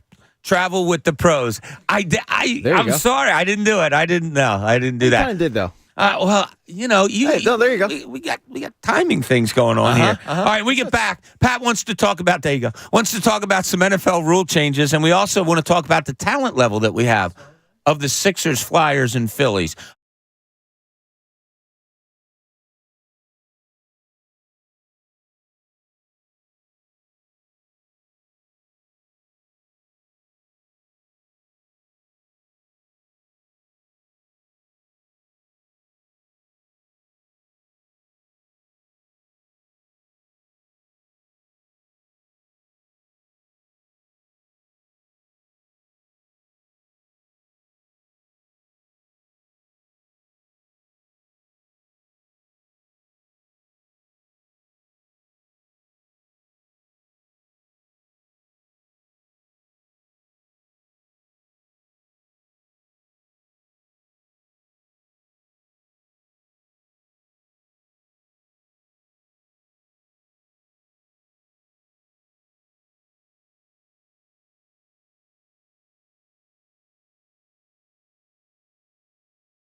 In Philadelphia, 97.5 The Fanatic. Now, back to the John Kincade Show on 97.5 The Fanatic, Philadelphia. Damn, this is a funky-ass smell. John Kincade Show here, 97.5 The Fanatic. Having some fun on this Tuesday morning, we are. Is that what we call it? Sure. All right. Fun's the best thing to have, Jamie. Well, I didn't know that was fun. But to each their own, I guess. Whatever you're into. I'm not here to kink shame, Bob. That's all there is. That's all we got. So, just saw the big boss in the hallway. Not sure it was a great time to see him checking us out, but why was he here? No, I'm just kidding. I don't know. Joe stops by. He's a sports fan. I think it was a particular reason today, but that's fine. Oh, because I had got the giggles on the last read. Yeah. Why did that happen? I don't know. You guys just cracked me up. That's all. Oh, it's us. Yeah, we're the Jamie, problem. you do make me happy. Jamie, how do you enjoy being gaslit? I'm the adult in the room, Pat, so I'm going to say let's get it back to sports and be serious. No idea what you're talking about, Patrick. But I want to hear sports talk. What you're talking about because there were some rule changes going on yesterday. Stupid. Actually, the one rule's good. This is Pat's point of view. Here's Pat. Okay, so I was going to look at the rule changes, but mainly the one that I think Jamie thinks is stupid. Flexing Thursday night football games. What do you guys think? Yeah, I think it's trash. I feel so bad for the people that had season tickets and they have to put up with this crap. Yeah, now Sunday night, Monday night, and Thursday night are all flexible. Stop making the Thursday night football schedule so crappy. I mean, there are stipulations that it has to be 28 days notice. So, and it's only weeks 13 through 17. I mean, don't tell me about player safety ever again if you're going to start changing this up late in the year. A great point. Great point. Player safety is so Secondary fraudulent when money. it comes to the NFL, right? Yeah. It's ridiculous. Pat, you're a fan or no? Not really. And I think to our buddy Vince Rizzuto, who runs Philly Sports Trips, and how that affects him and his business. And season ticket holders. And it's just the whole thing is not. And you're right, James. I mean, the whole player safety thing. The biggest lie the NFL tells us is they care about player safety. They don't care about player safety. This is another example of that. They're just tired of Thursday night football games being trash. They're trying to appease all these different networks in some form or fashion, and this is the best way that they can think of doing it. The other one I found interesting was I think the rule change is just. I hate how it came about. Okay, yeah, that's all right. Because I never understood why a team couldn't have a dressed third quarterback without this stupid, active roster spot. So I think the rule change is right. I hate that rule. I hate the rule change. I mean, but then again, I grew up in a time where teams dressed three quarterbacks. Yeah. And now all of a sudden we've morphed into this world where teams act like it's unheard of and you can't do it. No, you can. You're electing to go with the seventh string wide receiver because he's on kick return, because you don't want to be put in a situation where you would need a third string quarterback. I understand it. But to act like on a 53-man roster that this has never been done. It was done 10 years ago. Teams routinely, and pretty much every team, would dress a third quarterback. So the new rule is you can now dress the third quarterback, but he doesn't include. He's not included against the 53-man roster. And he can only play if injuries occur or ejections. So basically this came about because the San Francisco 49ers haven't been able to stop crying since they lost to the Philadelphia Eagles because they busted both your quarterbacks in the mouth and you were left with nothing. They absolutely would have won that game. Yeah. Had they had a third quarterback dressed. I can't wait for Brock Purdy to come back to reality and come into Philadelphia this year and get his ass kicked all over again. Jamie, if they had JT O'Sullivan in that game, it would have been totally different. I mean, it would have been totally. They would have won that game. Let's stop acting like third stringers are all of a sudden gonna pull miracles and rainbows out of their ass. Absolutely, they would have. Can I just ask a question though? Like, really, it would why have do been we fifth have stringer, by the way, because Brock Purdy was the third stringer. Yeah, exactly, right? Why does there have to be this stipulation about a third quarterback? He can only go in if what if your first quarterback sucks that day and you don't have confidence in your second one? You want to go to your third. What difference does it make? Why are we taking all of these advantages away in sports anymore? Not that it's an advantage to have a third string guy, but my God, I found myself going, get Ian Book in the game last year like 5 different times. Yeah. I didn't. So I wonder. I didn't call for Ian Book. I haven't looked into it much, but I do wonder if teams will be allowed to put their third string in at any point if they elect to have it count against the roster, the 53-man.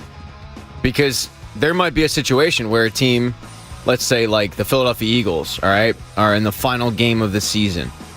And hypothetically speaking, they would like to, crazy thought, lose the game for a better draft position. So they sit their starter, and then they go to the backup. Oh, wait, that happened. But that was second string. But, like, what if the third stringer, they want it to develop a little bit?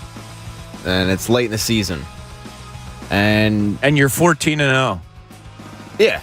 Yeah, I mean, the Ian Book thing that James was joking about, like, none of us would have cried if they put Ian Book into the game, but he was the third string quarterback late in the season when the game's meaningless. Why not just make it 54 roster spots? Because you know why? Because teams would use the 54th roster spot for an extra cornerback and not That's fine. An extra quarterback. What do I care if somebody has a 6th cornerback? But that's the thing. It goes back to you're creating the 54th roster spot with the idea of teams will use it for a third quarterback when they want it. So just make it a quarterback exclusive roster spot. That's what they kind of are. Oh, you mean the 54th? That's what they're doing, basically. Like, you can have a 53 or you can have a 54th, but that 54th has to be a third string quarterback. That's basically what they're doing. Yeah, but why does it have to not be part of the active roster? Yeah, how about if you just say it's either 53, 54? I don't care if you have 6 quarterbacks. Yeah, and do whatever you want. And then that way there's no stipulations on it. Well, you could use them for a trick play if you wanted. Exactly. Why do you have to put such stipulations on the quarterback? I think it's pretty dumb. I don't like it at all. Yeah, I like that a third quarterback can dress. I do think that's fine. But why are there limitations on it? Exactly. Like, just make it an extra roster spot or whatever. I would love to hear the NFL do something that they don't have their hands on so tightly and just say, you have 54 guys you can dress. We don't care who they are. Yeah. You can go with 5 offensive linemen and 10 receivers. We don't care. Yeah. What difference does it make? I don't get it at all. I don't know why they have to put their hands on things that are so innocuous. Yeah. To me, the NFL does this a lot, where they do things that don't make sense sometimes.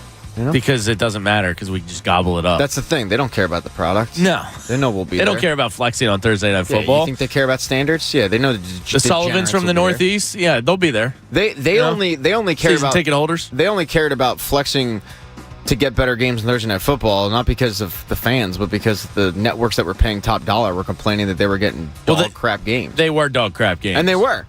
I'm agreeing with you. But if I was Amazon, I'd be like, or whoever. Well, just schedule better primetime games then. Yeah, I'm not. Hey, we're on the same side. I know we are. We're friends here.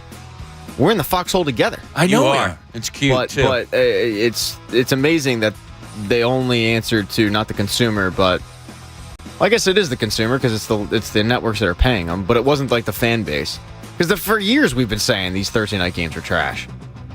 And even when there's a good matchup, usually the game itself is trash because teams are playing on a short week. So it's Thursday Night Football sucks. I'll say it. I hardly ever watch it.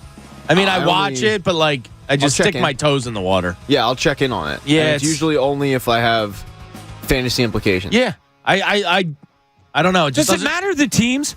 You got 2 teams that are going out there that just played 3 days ago. Yeah, it's trash. I mean, it's hard for those guys to get up and play good football on a day that they're normally just starting to feel a little bit better. I was talking. Jeez, I'm fried right now. I was listening to a podcast with Greg Kittle, and he was talking about the recovery process of NFL players, and basically he doesn't start feeling kind of more normal until Thursday. Yeah. And that's like the first day that he wakes up and he's like, all right, kind of feel like my old self. And now you got to go back at it again. And you got to go back into a car crash. I've told this story before, but we used to have John Runyon on Daily News Live every Wednesday. And many, many times, this one season in particular, he would come in and he couldn't sit down. Was that when he broke his ass? Yeah, unless he played through it. Unless we were on air, he had to stand up the whole time. Jeez. I mean, watching those guys walk in on Wednesdays, it was just, it's horrible. The fact that they put them through that, and now they're going to flex. You know who I feel worse, the most bad about? Players are there also, but I have a buddy that I've told you just had season tickets for 35 years. He wants the NFL to be smart and say, hey, we're not going to give you more than 2 night games because we know how hard it is for the working guy. Yeah, unfortunately, the season ticket holders don't matter in this. Not even a little bit. You know, I don't know why Thursday night football games are a thing and they don't just move it back a day into Friday. And I know that a high school night. Maybe the NFL will sit there and go, oh, well, it's a Friday night. You know, our viewership might be down. I'd love a Friday night game. Really, your viewership's going to be down? I mean, think about your consumer. Your consumer is men 25 to 54. And most guys out of, let's say 33 to 54, I feel like most guys in that situation are probably married, have kids, and are home. They're not going out to the clubs. They're home on Friday nights. They're just relaxing. I'm going to Club Egypt every Friday night. I go to Club Shampoo. Oh, okay. So I understand. Yeah. But we're not normal. Yeah, it's true. We're built different. We're a couple alphas. Yeah. All them betas. Yeah. That we look down upon. Chew Jamie. on some pigskin. Yeah, they're home with their families like losers, and they're freed up to watch some football on a Friday night. And speaking of season ticket holders, they got the shaft this year in the Eagles schedule. There's only 3 1:00 games. 2 of them are home. So that makes, I know some people love primetime games, but that makes everything more difficult. It sucks. Yeah. It sucks for the average fan Our buddy E-Rock tweeted in when I was complaining about it when the schedule released. I was like, man, only 2 1:00 games? Yeah, that sucks. And some people said, well, I like not waking up at 6:30 in the morning and going down. I like taking my time. And I was like, okay. And then there was people like E-Rock and me that were like, man, I'm getting too old for this. I can just picture myself at 12:30 at night trying to get out of a crowded parking lot and just being like, man, I got to work in 7 hours. Yeah, it's a young man's game. And not once, not twice, in some cases maybe 3 times. No, I love a 4:30 game, so there are some 4:30s in there. But it was what, 6 or 7 primetime games? That sucks for the ticket holder. Yeah, it's not great. Hey, that 7 o'clock hour is brought to you by the all-new BetParks app, sportsbook and casino in one sleek, easy-to-use app in Pennsylvania and New Jersey. I feel... Sorry, I got something in my throat. I feel so bad for the people that are... when you say NFL football, does it still just say in your mind 1:00 Sunday? Or has it just totally changed now that you don't even... it does. I think that's why the schedule jarred me so much. I was like, wait, only 3 1:00 games? Horrible. And, there's 17 games. You only have 3 at 1:00? When we were growing up and stuff, young adults, let's put it that way, and friends were able, and you were able to go to some games and stuff like that, you always just saw it 1:00 Sunday, or make the adjustments 4:00, no big deal.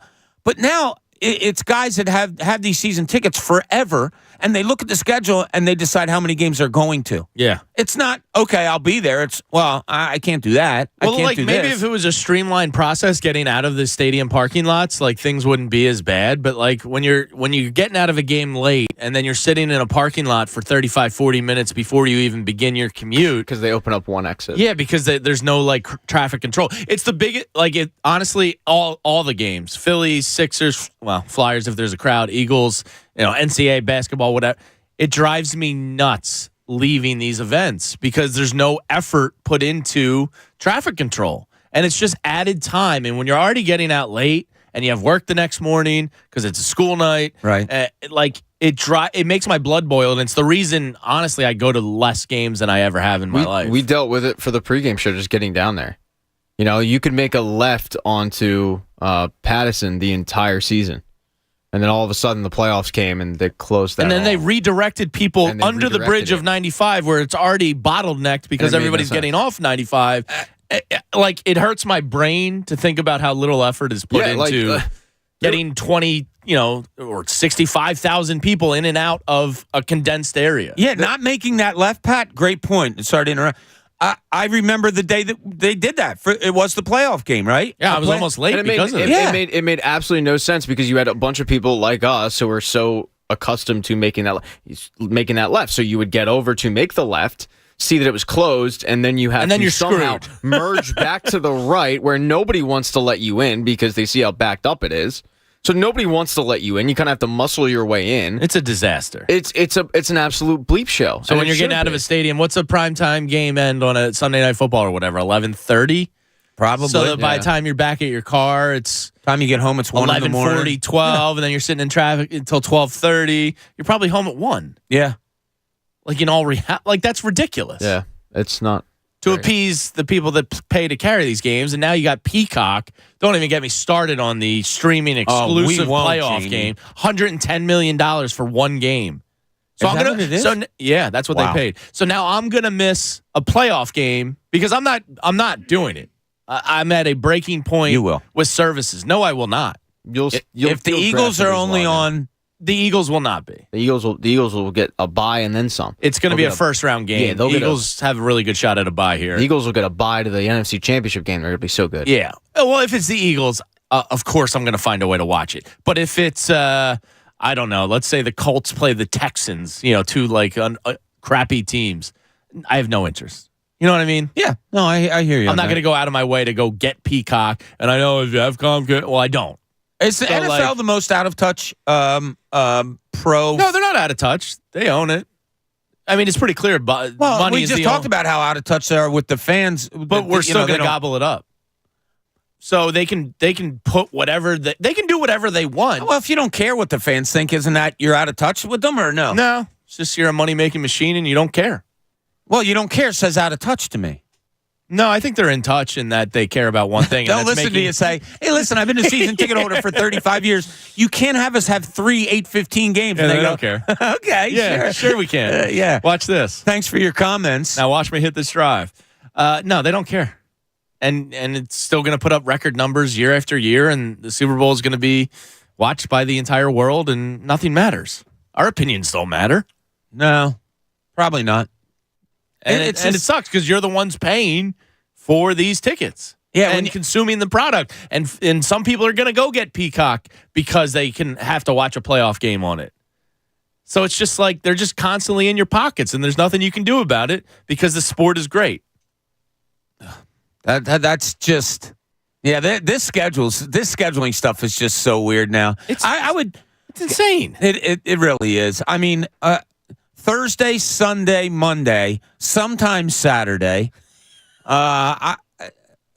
These players, and next year they're also going to be asked to play another game because they're going to up the schedule to 18. I would count on it. Yeah. And then we're talking also, by the way, we want you to play in Germany and spend a week over in. Now, as much as we say I'd love to spend a week in Europe.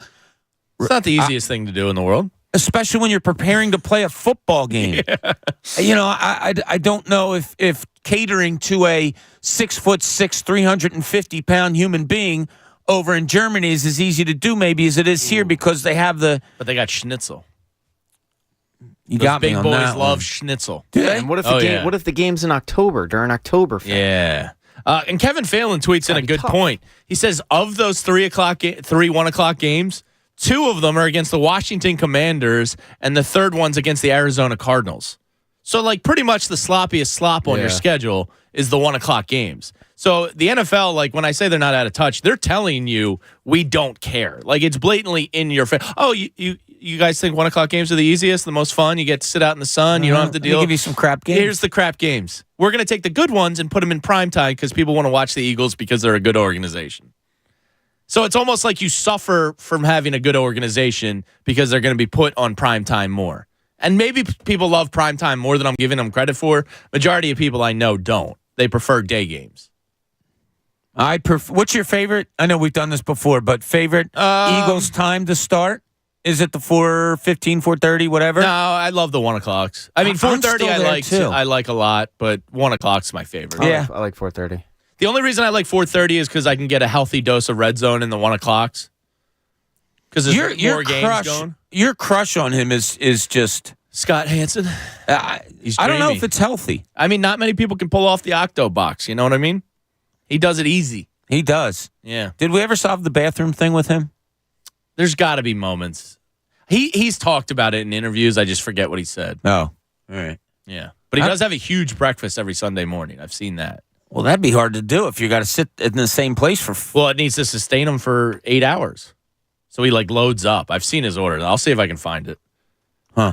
We got a great text on the thing that I brought up earlier about best interviews ever, and it actually came from our boss, Chuck D'Amico. And I forgot about this one, and it was awesome. Remember the Lee Elia tirade when he was manager of the Cubs? Wasn't that in the locker room? Yeah. And that was not supposed to be leaked, right? I don't know. I thought he was talking to reporters. Oh, was it reporters? Okay. I thought there was one where he was talking to the team, and Oh, no, MF this and one he this was and talking MF to. and that. Oh, my God, this was horrible. Yeah. Yeah. Made you look at Lee Ely in an all new light. Not that there was ever much light that you were looking at. All right. So, one of the things I wanted to ask you guys about, because yesterday we were All talking. right, you want Scott? Sorry, Yeah, you no, want do Scott it. Hansen's breakfast on Sunday mornings? Yes, I do. His breakfast includes scrambled egg whites, a turkey burger patty, no bun, bacon, extra crispy, extra salty, a blueberry muffin, bowl of mixed fruit, Kalamata olives, which helps him retain water apparently, and a Diet Coke. So that's what my boy does on Sunday mornings as he enters the red zone. All right. So he's on for he's working for 8 hours. He's the normal standing man. behind a desk. He's not sitting? No, he stands. Does he really? I didn't know that. Yeah. Why does he stand? At least I think he stands. Yeah, I think he stands. I think there's probably a mixture of standing there and might sitting. be a mixture. We'll go with the mixture. But why does he have to I got to gear up for bathroom. my 8 hours of He work. can't eat in those 8 hours. You don't think he gets hungry for chips watching football? You don't think he wants an occasional snack? Would you overload on food before you started that shift? Probably. I'd want to nap 3 hours in. I don't think I would because You don't want to get hungry after the first round of I'd games? rather be hungry than have to run to the bathroom. Well, he controls his bowels like a true pro. Unlike you. Yeah, that's why he's in the big chair. The big chair. That's why you're running out here He's like a standing. Maybe that's why he's standing up. Maybe. Huh. Maybe you're not compressing the stomach and folding it. And, it's like a toothpaste. Yeah, do you do yoga? I think bet we you gave- Scott Hansen does yoga. He I bet probably he does that goat yoga where they hop on your back and they say, "What, Jamie?" Yeah. Go You're ahead. supposed to do a goat noise now. Thank you. Scott Hansen said he took his first bathroom break in 4 years this past year and tweeted about it. So that man went 4 years of NFL Sunday. He didn't go to the bathroom for 4 years. for 8 hours at a time on Sunday without going. That's impressive. Right? Hey, that's actually more than impressive. Yeah, so that's why I like the 430s, because I get a little Scott Hansen. Okay. All right. I know you need your Sunday Scott Hansen. I do. Hey, Staples stores provide innovative products and services for small business, remote workers, and learners, even teachers and parents. Explore more at your local Staples store. All right. When we get back to the John Kincade Show, I want to talk to you about the talent that we have in this city, because there's a lot of it. But why isn't it getting over the top? Is there something more obvious that we need exactly? We'll dive deeper in with the teams, and we'll also get some Phillies talk going.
on 97.5 The Fanatic, Philadelphia.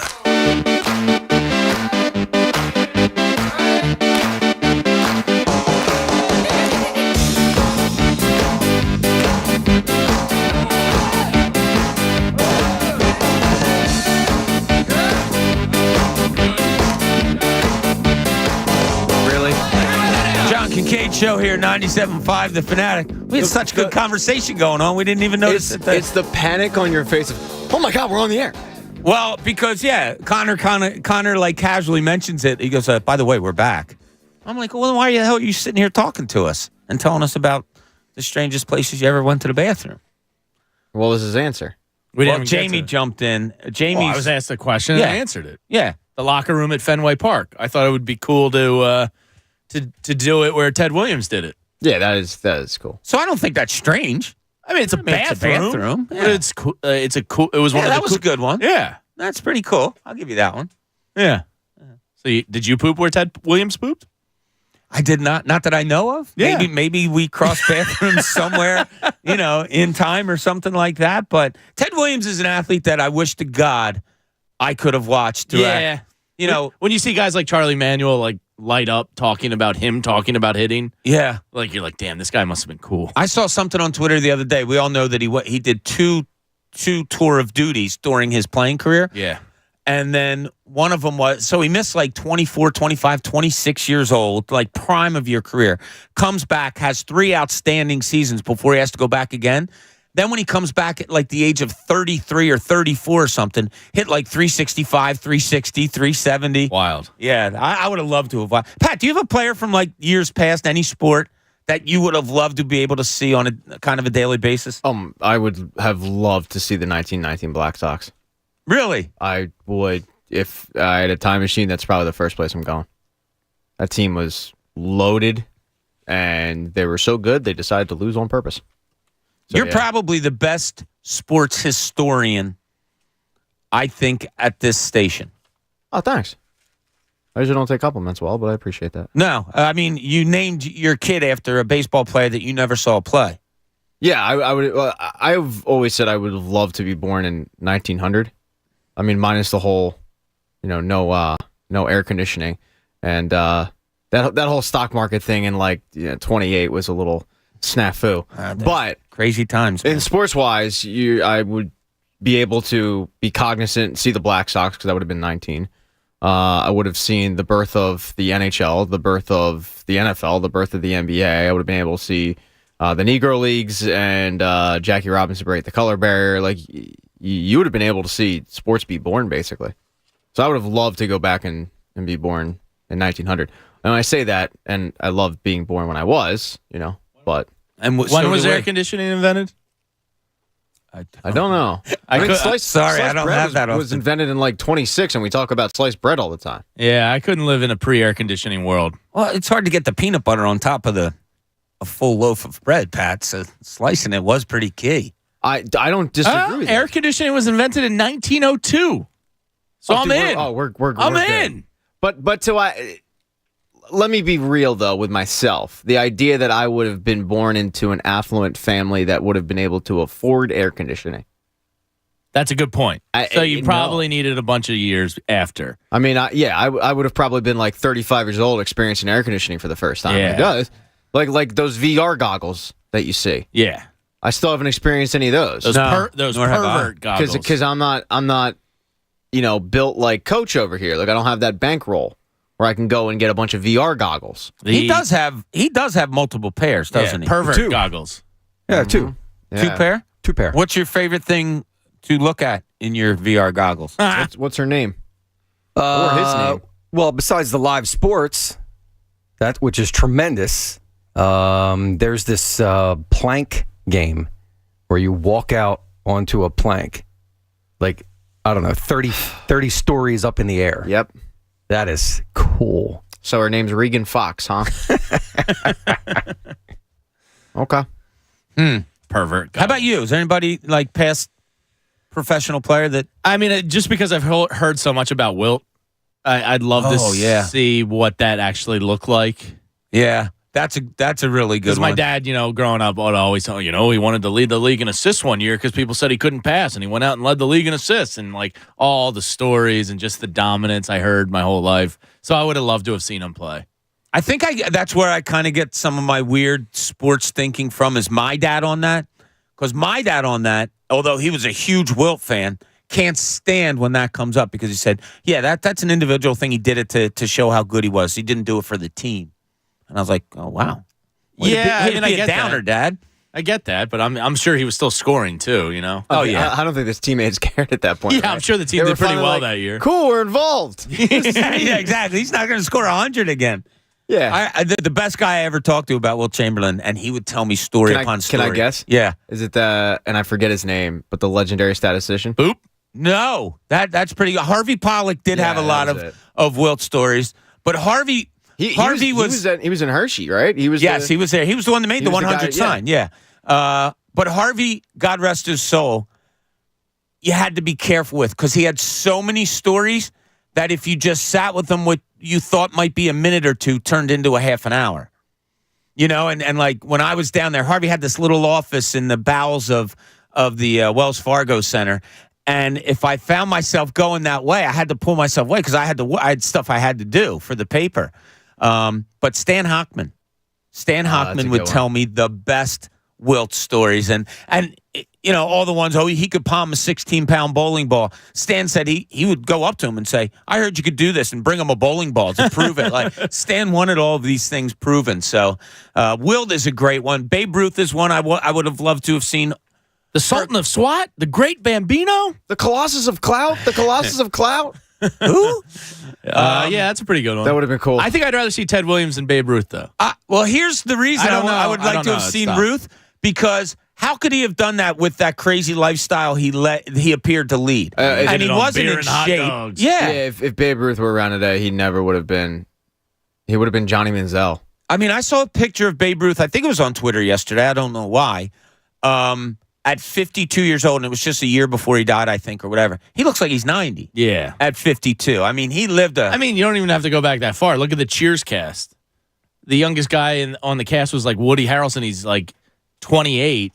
Norm is like 43. Looks like he's 62 in the show. You know what I mean? Wow, that was he kind of went. You went Cheers cast. Because I just saw it recently, so it was fresh in my mind how much older people used to look at younger ages. Yeah. Yeah, like if you compare a performer, like say if you got a picture of Frank Sinatra at 50. Yeah. And you put it up against like, I don't know, some entertainer now. Bruce Springsteen. Who's at 73? 50 when he was 50. Yeah. Yeah, like that's a Frank good one. Sinatra probably looks like Bruce Springsteen age-wise at 50 as Bruce does at 72. Yeah. That's good. So if you have a chance to go back in time, like what's the first thing you're going to? To go back in time, any event or sporting event or any event? Like is there a game? Is there a team? Is there a player? Or is that the player you guys just mentioned? Does it matter? Oh, wow, is it a city? Is it a? I don't think I've ever thought about this. That's a great. All right, how about if I could be a season ticket holder or see every game of the 27 Yankees? That'd be amazing. Yeah, that's pretty good. See the Murderers Row. Yeah. The first thing that came to my mind was the Jesse Owens Olympics. Oh, that's not bad either. 36? Yeah. Yeah, when he stuck it to Hitler. Yeah, Hitler's dumb face. That's really Jesse good. Owens. How about you, Pat? Put Adidas on the map. Yours would be the scandal team. It would be the tail end of the 1919 season, and then I'd want to see that World Series. I'd want to see them stick it to the cheap ass Comiskey. That's a pretty good talking First point. Olympics. Would you have any interest in that? Going to the first Olympics? We talking like the one in Athens? Yeah, with like bare feet and like probably horrible athleticism. It's probably hot. Yeah, those guys probably sucked. And they probably, I doubt they had sunscreen at the time. Yeah, you're frying up. Like Bobby's frying up in that sun. Probably, man. I'd be done for the next week. Yeah, beautiful Greek olive skin. He's toast. Yeah, you're cooked. But I'd be out. Hey, if you have one, the Jesse Owens one would be. Have you ever watched the movie Race? No. It's all about Jesse Owens and going to the Olympics. It's really, really good, and Jason Sudeikis is incredible in it. Which I'm not a huge Jason Sudeikis fan, but he's he's great. But it's all about Jesse Owens going to Ohio State, latching on with Sudeikis, who plays his track and field coach, and then going over to never even heard of it. Germany. Yeah, it's great. And if you get a chance to watch it, it's really interesting of the pressure that he dealt with of just simply going over there as an African American and not wanting to go over there, and then kind of being pressured too from half people that he knew and half didn't, and kind of take a stand and all of it. Yeah, it's really, really interesting. And there's a tie-in too with the movie Unbroken about the Olympic sprinter. Louis Zamperini. Yeah. I read that book. Yeah, great book. It's Unbreakable. I can't read, so I watched the movie. I still haven't seen the movie, and I always meant to. But Zamperini is a teammate of Jesse Owens. Ah, okay. He was a teammate of Jesse Owens on that 1936 team. Ah, that's pretty cool. I'll tell you what, watching the career, that's another one. Go back, or not even go career. The professional upbringing of Jackie Robinson. Yeah, I would have loved to have been around to see that. There's a tie in there because his brother finished second to Jesse Owens in the 1936 games. Jackie's brother? Yeah. Huh. Is that right? I didn't know that. Jackie was also a track and field star at UCLA, he too, was a star of just about everything. But yeah, he set records that Deshaun Jackson broke at UCLA. Wow, they used to schedule his football games near the track and field at the same time so he could do both. And apparently, he was actually like the best sport he was at was tennis. He just happened to pick up baseball. He wasn't like this. He was like his third best sport. He was a basketball player too. He went and coached some like JUCO team in Oklahoma, and he was so competitive he got tired of it and he subbed himself in. Are you serious? Yeah. How old was he? He was probably 20 something. I think it was after the war. Okay. Yeah, he just got tired of like them not following his command. So I get so one track mind here. Now all I can think about is great events or careers that I would love to have been able to see. Yeah. And Cy Young, 511 wins. That's pretty cool, but I don't have like a real desire. I'm just trying to think of records and teams and yeah. I mean, the 1927 Yankees would be. I saw Terry Mulholland's no-hitter. How high on the list does that rank for you? Not high at all. I was at the zoo that day. My mom asked me if I wanted to go to Kevin Millwood's, and I said no. I was charting that for the George Michael Sports Machine as an intern in college. Dude, that's a lifetime regret right there. And they knew I was a Philly kid, so they're like, "You take the Phillies games." And this was pre-internet and like computers dominating the world. And we used to have to write down the time code, the play, a description, the results. And I got Kevin Millwood's no-hitter game. How excited were you? And like the eighth inning, was your penmanship all over the place because you were so excited? No, but I did have to alert the newsroom that, hey, by the way, Kevin Millwood's got a no-hitter going here in the eighth. I can see Jamie. Kevin Millwood's got a no-hitter going. Well, Kevin Millwood was big news at the time. Yeah, yes, he was. Fanatic's birthday.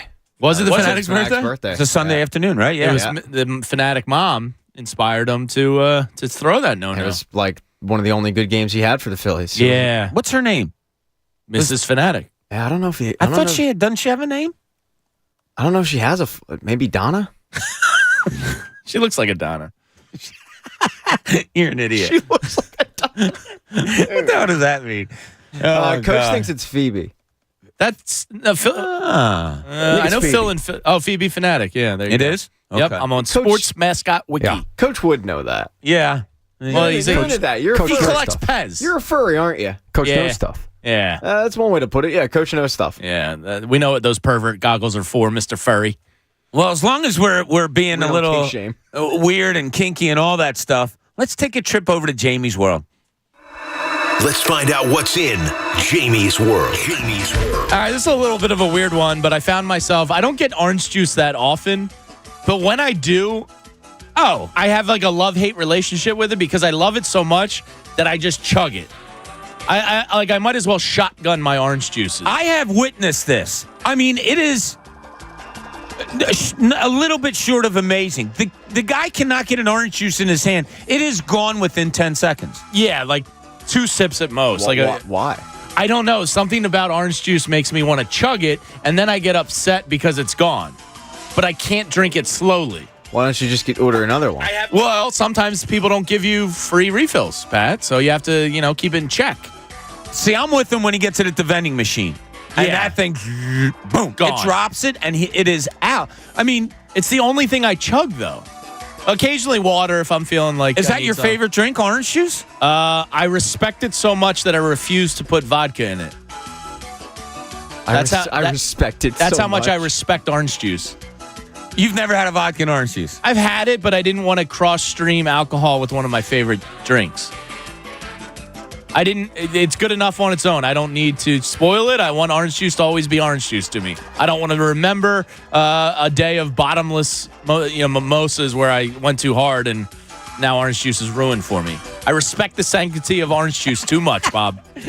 So my question to you is, it's the only thing I chug. Occasionally a water, but not really. I don't really chug my beers. I don't chug cocktails or sodas. You've really adapted this dad life, haven't you? Yeah. Do you guys have it? I went from chugging beers to chugging Oche. Is there any food that you absolutely just crush and inhale quicker than you should, or drinks that you chug? Because me and orange juice, I don't think I'll ever change. I can go through it. There's one. Ooh. Oh, Coach comes through with the Sunny D. Minute Maid. Minute Maid. Yeah. I don't. Excuse me while I have this orange juice. I've never been a chugger. Even in high school, when you had those games that you played, or college, I should say, I never. Now, Jamie just downed a Minute Maid orange juice. Delicious. Dude, that was aggressive. That's impressive. Why? I can't chug beer well. I can't chug water well. But you get orange juice on my lips, and that baby is gone. And you just proved it. The YouTube audience saw it. Yeah, I don't know where to go. It's cold, refreshing, delicious. So, am I weird? Yeah. Well, yeah.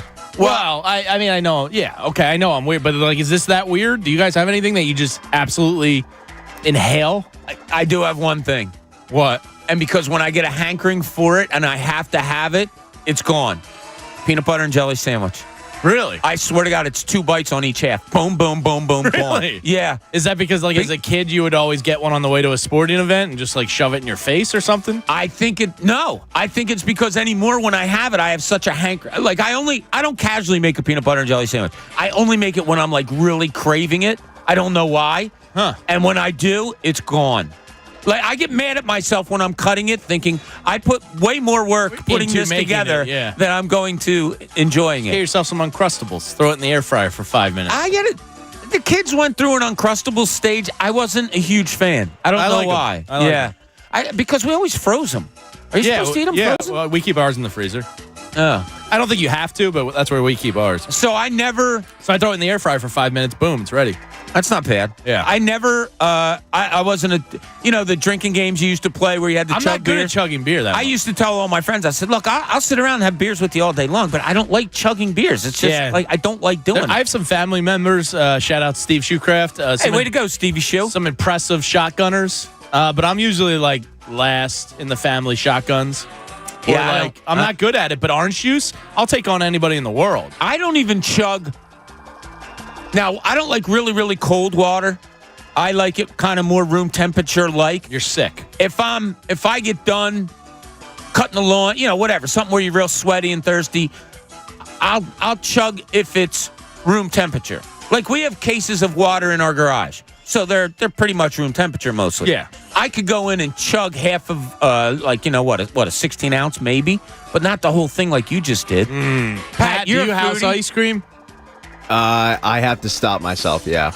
So if I get like a pint of ice cream, I'm not like thinking like normal people. I just eat the pint. Like I'll eat it right out of the pint. My wife thinks a pint should last like 3 weeks. Yeah, in my house it lasts maybe until you open it. Maybe 3 days because I'll have to stop myself because I will eat the entire pint or close to it if given the opportunity. So I kind of have to stop and be like, all right, I got to put this back.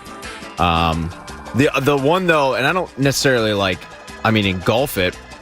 Engulf? No, that's not the right word. Whatever. Inhale it, I should say. I don't inhale this, but steak. Too quick. I eat it too quick because I'll get through like halfway and be like, damn, I'm halfway through it. And it was really I just got one. It was really enjoyable and I really liked it. And this sucked. And my family watches me do this in, I was going to say amazement, but it's more disgust. Summertime Jersey corn, when I get an ear of corn, they say my eyes like bulk out and I just go right through the corn. I don't take a break. Yeah, well, because I butter and salt my corn. So do I. So like once I'm committed. And pepper. Oh, that's not bad. I should do that more often. And there's a chili lime from Trader Joe's seasoning. Yeah. I'm with you because like once I commit with the fingers on the cob, it's go time. It is, and you can't. It's not like it's not a side dish you take I eat some, it on put its it there. And my family, like, I'll look up every once in a while and they're all staring at me because apparently I get like really bug eyed and I go at it. Wow. But straight across, right? Yeah, I go straight across. My dad would go circular. That weirds me out. Does it really? Yeah. I don't know why he did that. Maybe because he had dentures. There's a reason he had to do it or something. I don't know. Pat, straight across, corn on the cob? I don't like corn on the cob. Ah, really? geez, Even Pat? That's okay. I understand. I don't like tomatoes. It's another one of my flaws. Jeez, Bob. It's another flaw, Jamie. It happens. Tomatoes I gotta is be honest, weird. I gotta say. This topic, I try to savor my food as much as possible. Like when I'm I enjoy eating. I wish I savored my orange juice more. Is kind of like my point. Like when I have it. something that I like, I'm more inclined to take smaller bite. Like I just had a Federal donut, and it was really good, Jamie. I bet it was. And I took little baby bird bites because I wanted to savor it. Could I have inhaled that thing in 2 bites? Yeah, probably. Yeah, but then you end up regretting it. But then I would have been sad. Yeah, I know. Now welcome to my life with orange juice. My belly is full. I am happy. And if I close my eyes, I can taste that Federal donut still.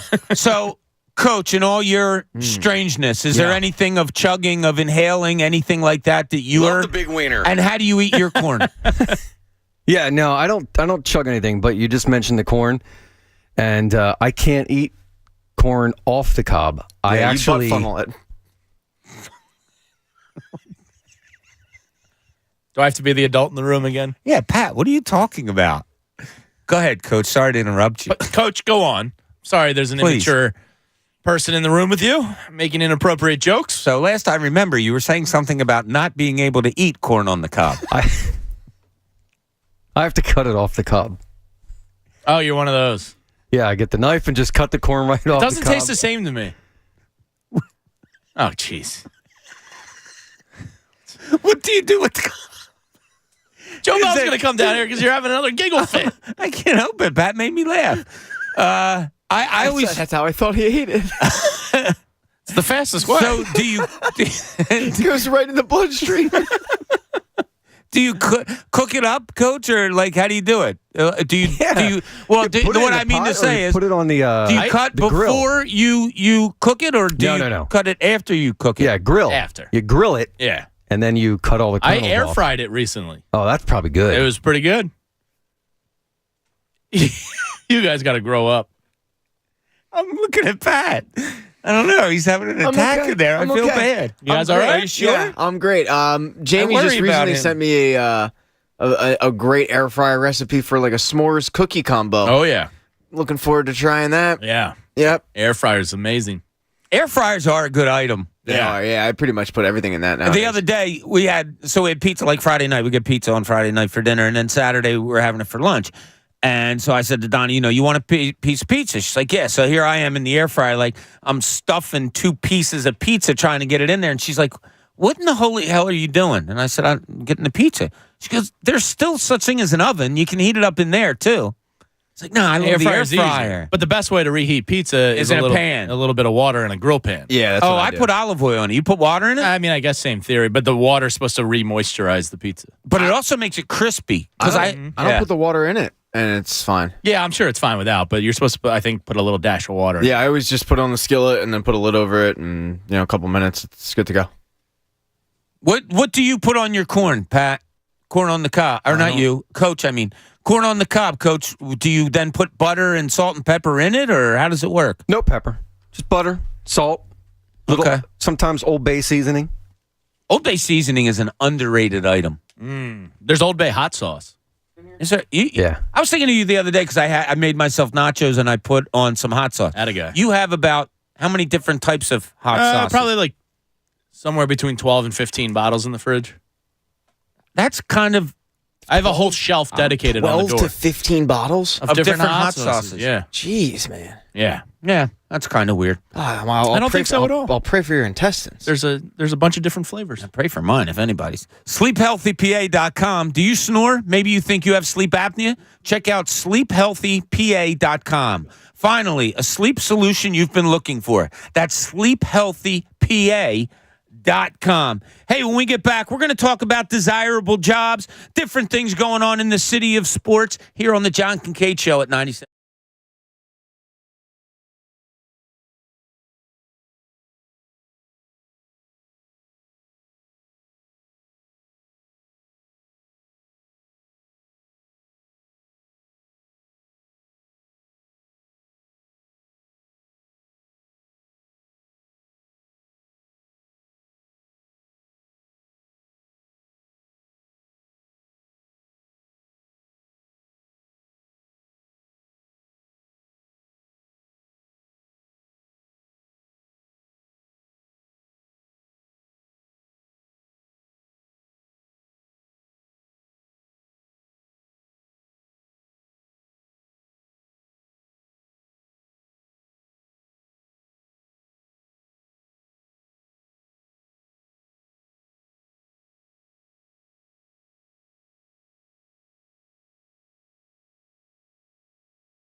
Eagles talk in Philadelphia. 97.5 The Fanatic. Now, back to the John Kincade Show on 97.5 The Fanatic, Philadelphia.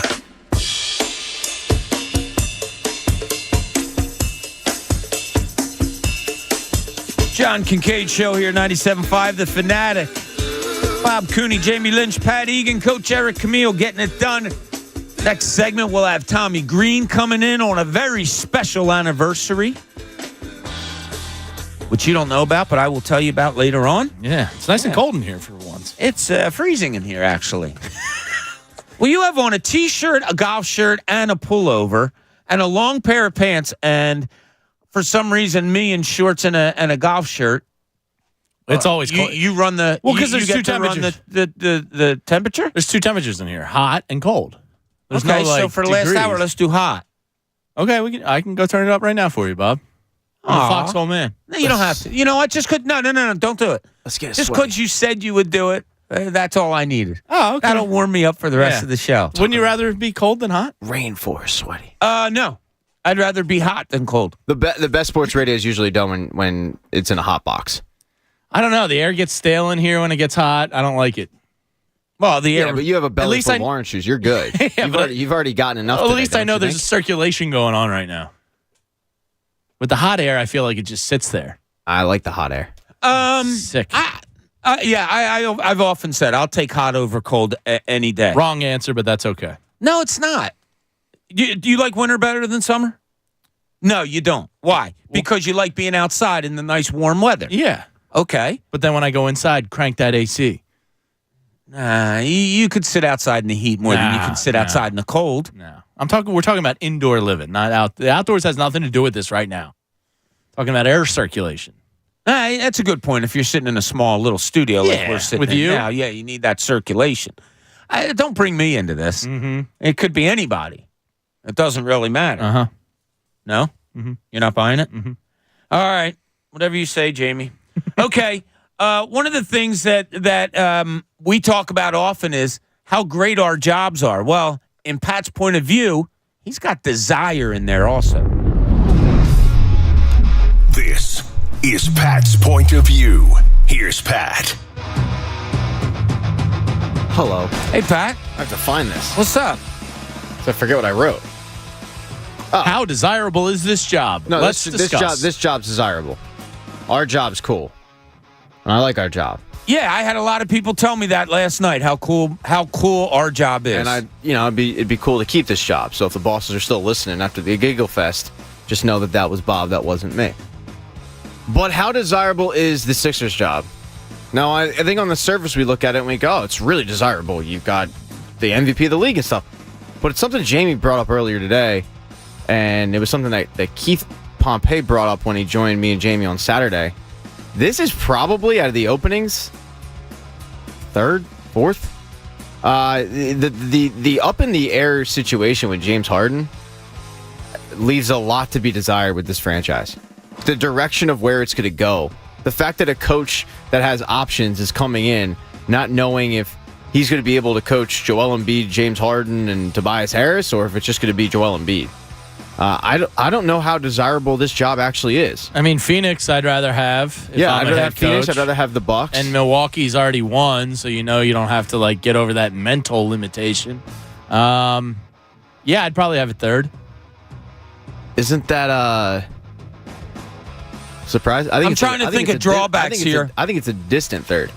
I mean, the Harden situation is one of the drawbacks. You don't know what your main roster is going to be. The fact that your roster's so up in the air.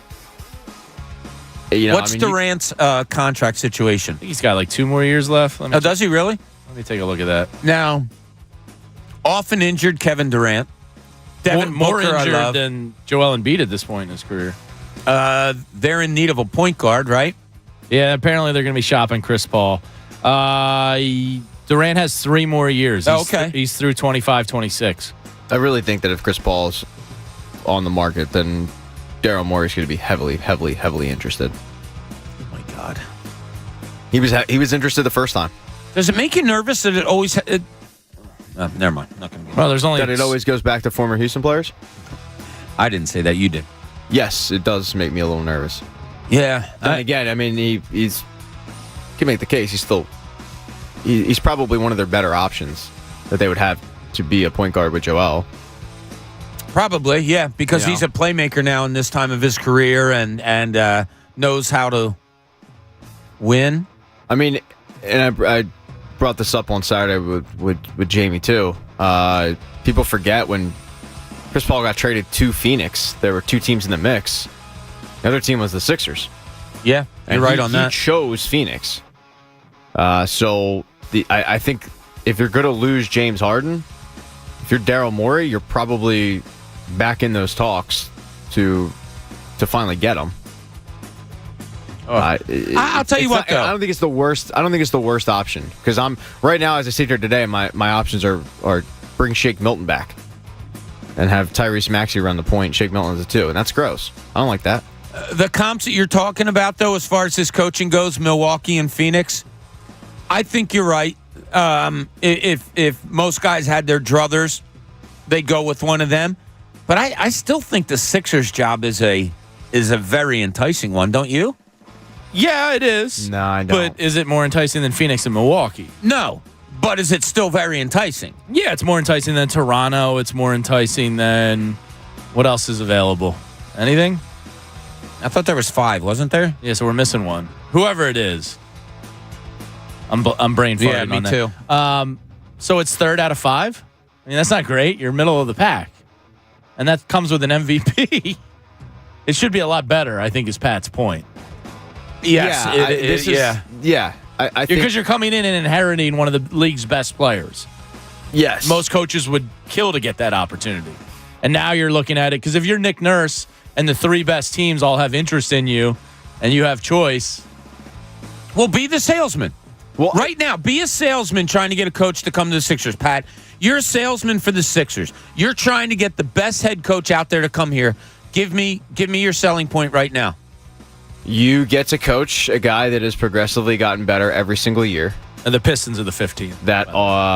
That is the league's MVP, and that is an absolute freak unicorn. That's really your. And then Maxey. Yeah, The other one's Maxey. Harden may or may not happen. You can't really sell that right now. But I would sell Tyrese Maxey. He has become one of the best, 3-point shooters year by year since he's been in the league. One of the fastest players in the league. And Joel Embiid. And just a joy to be around. Yeah, he's always smiling. And Joel Embiid. Honestly, no, it's a hot take. Well, do you go with the 4 consecutive years of 50 wins or however many it's been and, constant seedings in the playoffs, a top seed, top 3 seed?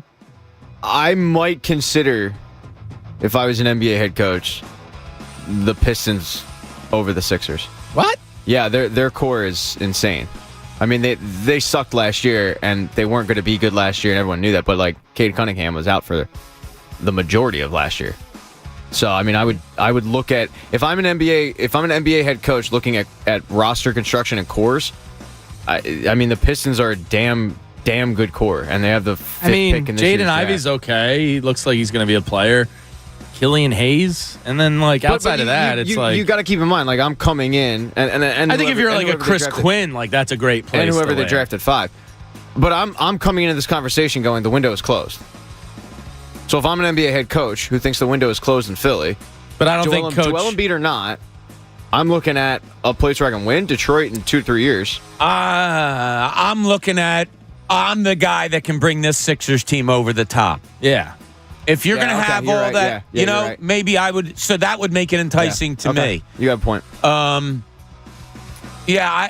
would put the Sixers. I'll tell you what, and then some people on our YouTube page have been asking it too. Is Kevin Durant kind of hard to coach? I don't think so.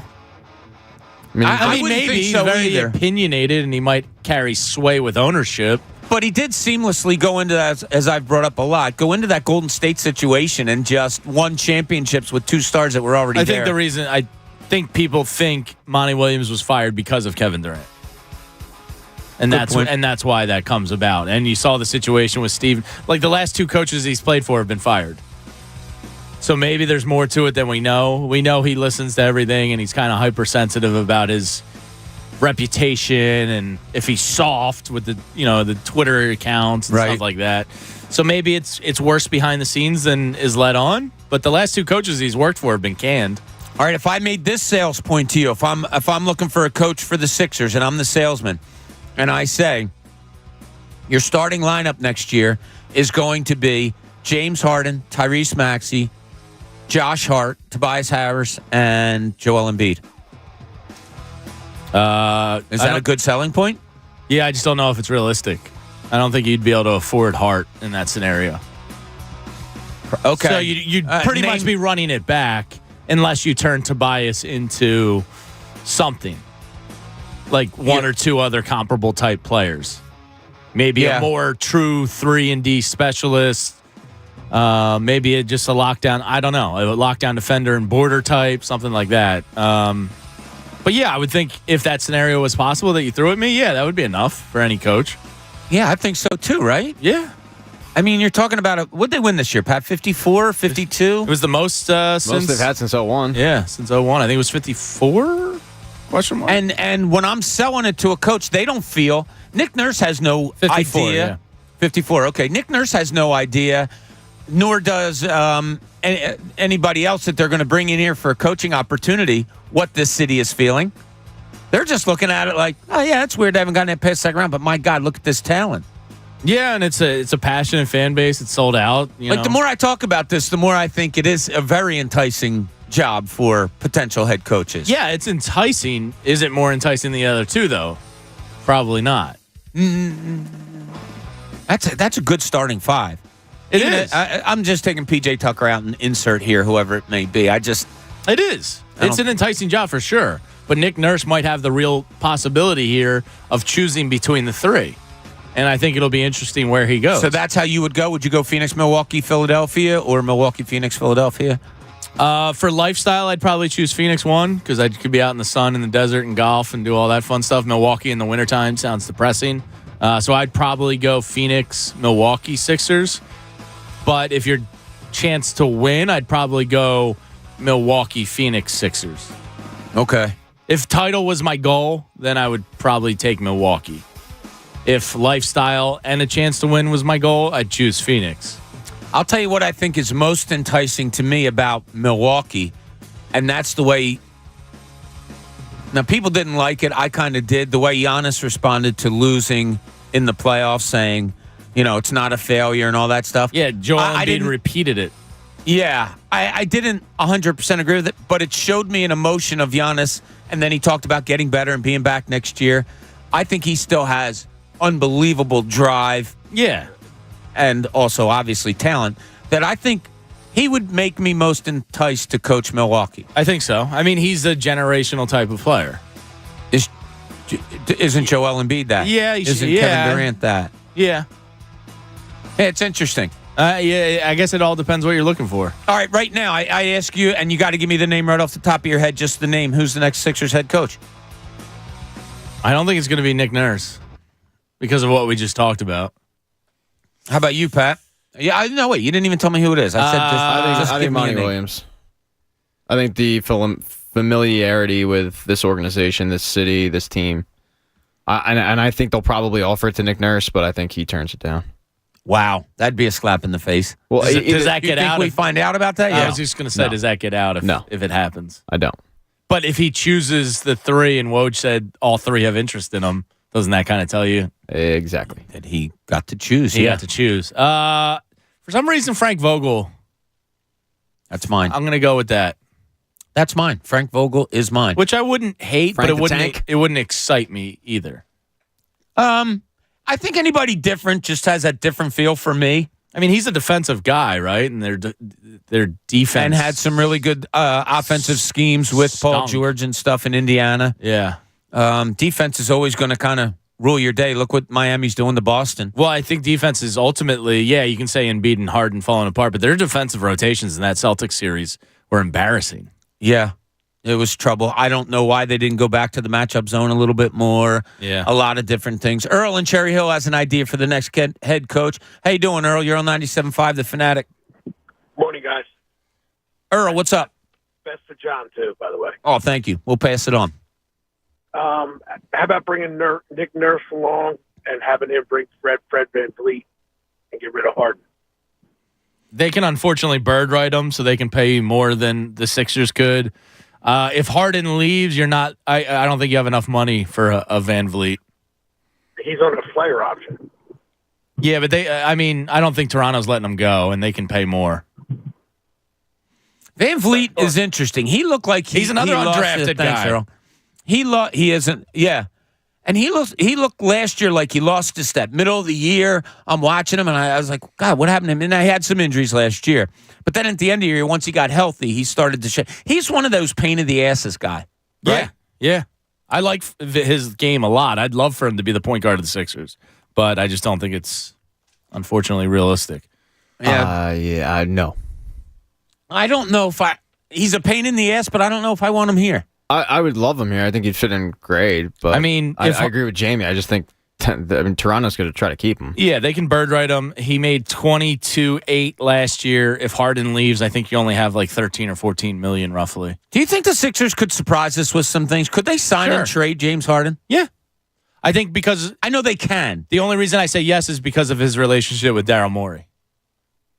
So I'm not signing with you here, but I'll do you a solid. Yeah, like if he really wants to go back to Tillman Ferretta in Houston, and that seems legit as everybody's reported, and he's scorning Daryl Morey to do so, I bet he, says, hey, can we work out a sign and trade here? I wouldn't be surprised at all about that. Really? I mean, Houston, how bad do you want me? Are you willing to give a little something up to get maybe a little bit more favorable of a deal on the contract I signed with the Sixers before they trade me? This whole Houston thing is just nonsensical to me, though. He lives there. Why?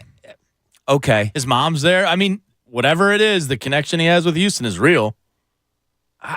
You can be real with Houston for the next 40 years of your life when you're done playing basketball. Yes, he likes playing basketball there. Would you? I don't know. Houston's weird to me. It's got like 5 downtowns.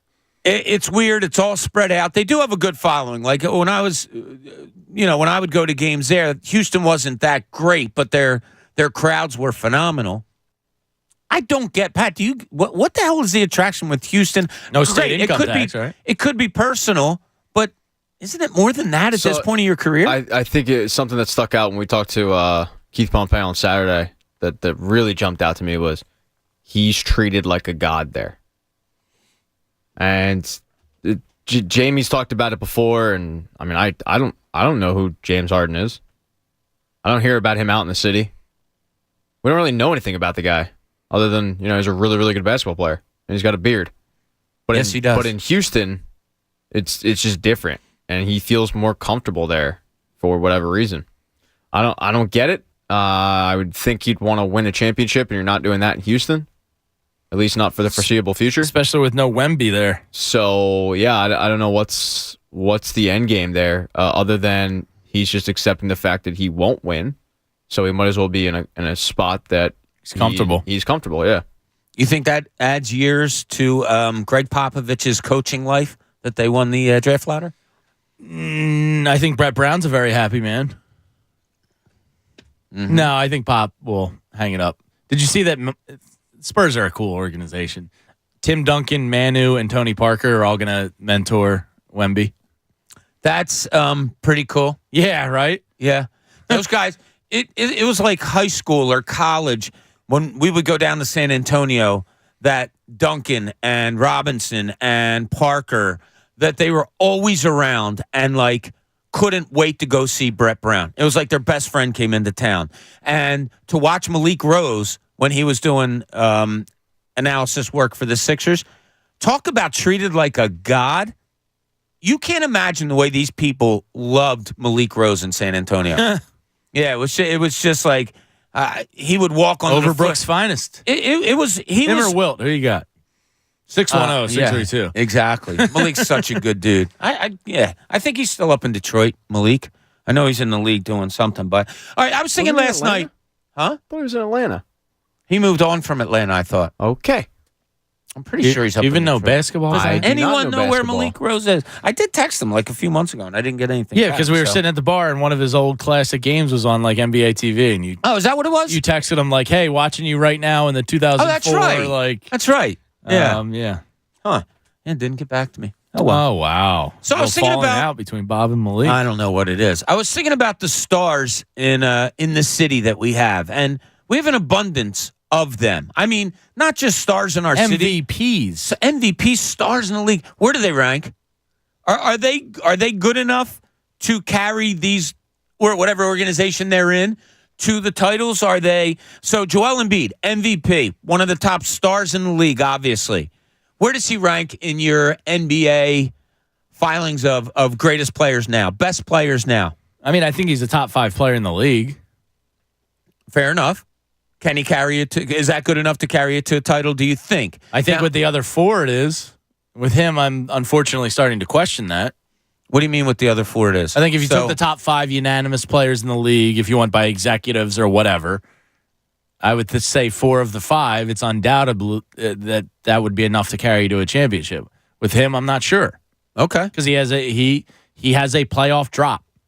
And whether it's conditioning, injury, scared of the moment, whatever, it could be a piece of all of those things.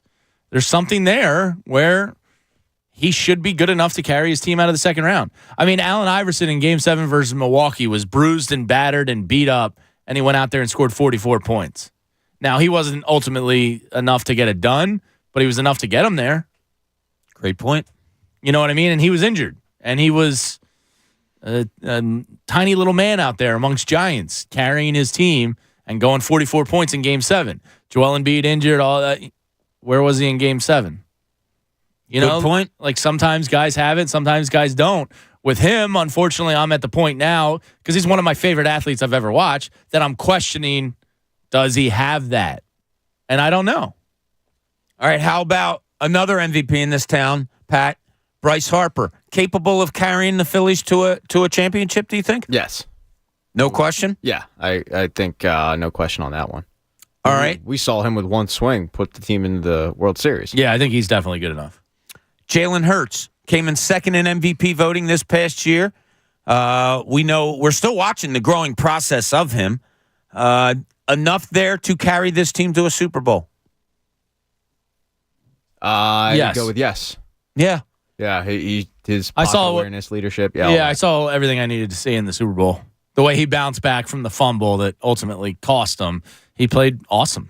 This might be the Embiid's the one you left because then it's fair at this point. It's the best time in our lifetimes to have stars in this city, I think.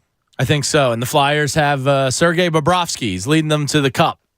No. They traded. Oh, that's a different team. Yeah, he's gone. He hasn't been here for a long time. The Flyers got Cutter Gauthier. Oh, yeah, there we go. Oh, I just saw highlights of him last night. Yeah, he's been playing well. Where's he playing right now? Is he in college still? Or is he playing in a league? He's in a tournament right now. Hey, he had like 3 goals? 4 goals? Yeah.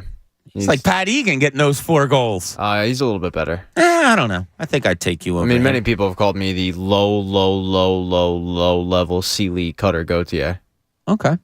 I'll people. take that label if you want to go with it. At least one. Staples stores provide innovative products and services for small business, remote workers and learners, even teachers and parents. Explore more at your local Staples store. Biggest superstar in Philadelphia of your lifetime, Jamie, is who? Probably Allen Iverson. Allen Iverson? Because of the way the league respected him. Yeah, he really changed. Like culturally wise, yeah. Like he was just huge. I mean, he kind of spurned on that whole dress code thing when you think about it. Oh, they made a rule because of him. Yeah. Barkley was probably close, but I think Bryce, you can make the case for him for sure. Been on the cover of Sports Illustrated since age, 15? Lindros? Is he up there? Yeah, but unfortunately that kind of ended. Got cut short. Yeah, got cut short. But he brought... I mean, he created a lot of hockey fans, and if I'm not wrong, me being one of them. Yeah, I was about to say. So I had a Legion of Doom. Remember the old fairs at like schools where they'd sell the plaques? The plaques were big in the 90s, where you'd have like the picture, like, you know, stapled on like the plaque and a nice nameplate. Come on, they were huge in the 90s. I wasn't around in the 90s. You had kids. I mean, Flyers hockey was kind of dead up until that point. Yeah, I had a Legion of Doom plaque from like the school. Oh, did you fair. really? Yeah. Oh, that's cool. They made me get into hockey. Yeah. I mean, I So was at that lucky point- enough the Flyers winning the Stanley Cups What's that like? got me into hockey. It was pretty cool. I mean, I was like all of 6 years old. Yeah. As a matter of fact, the anniversary of the Flyers winning their first cup just passed. And one of my friends texted me, remember what happened? What were you doing on this date when the when the Flyers won the Stanley Cup?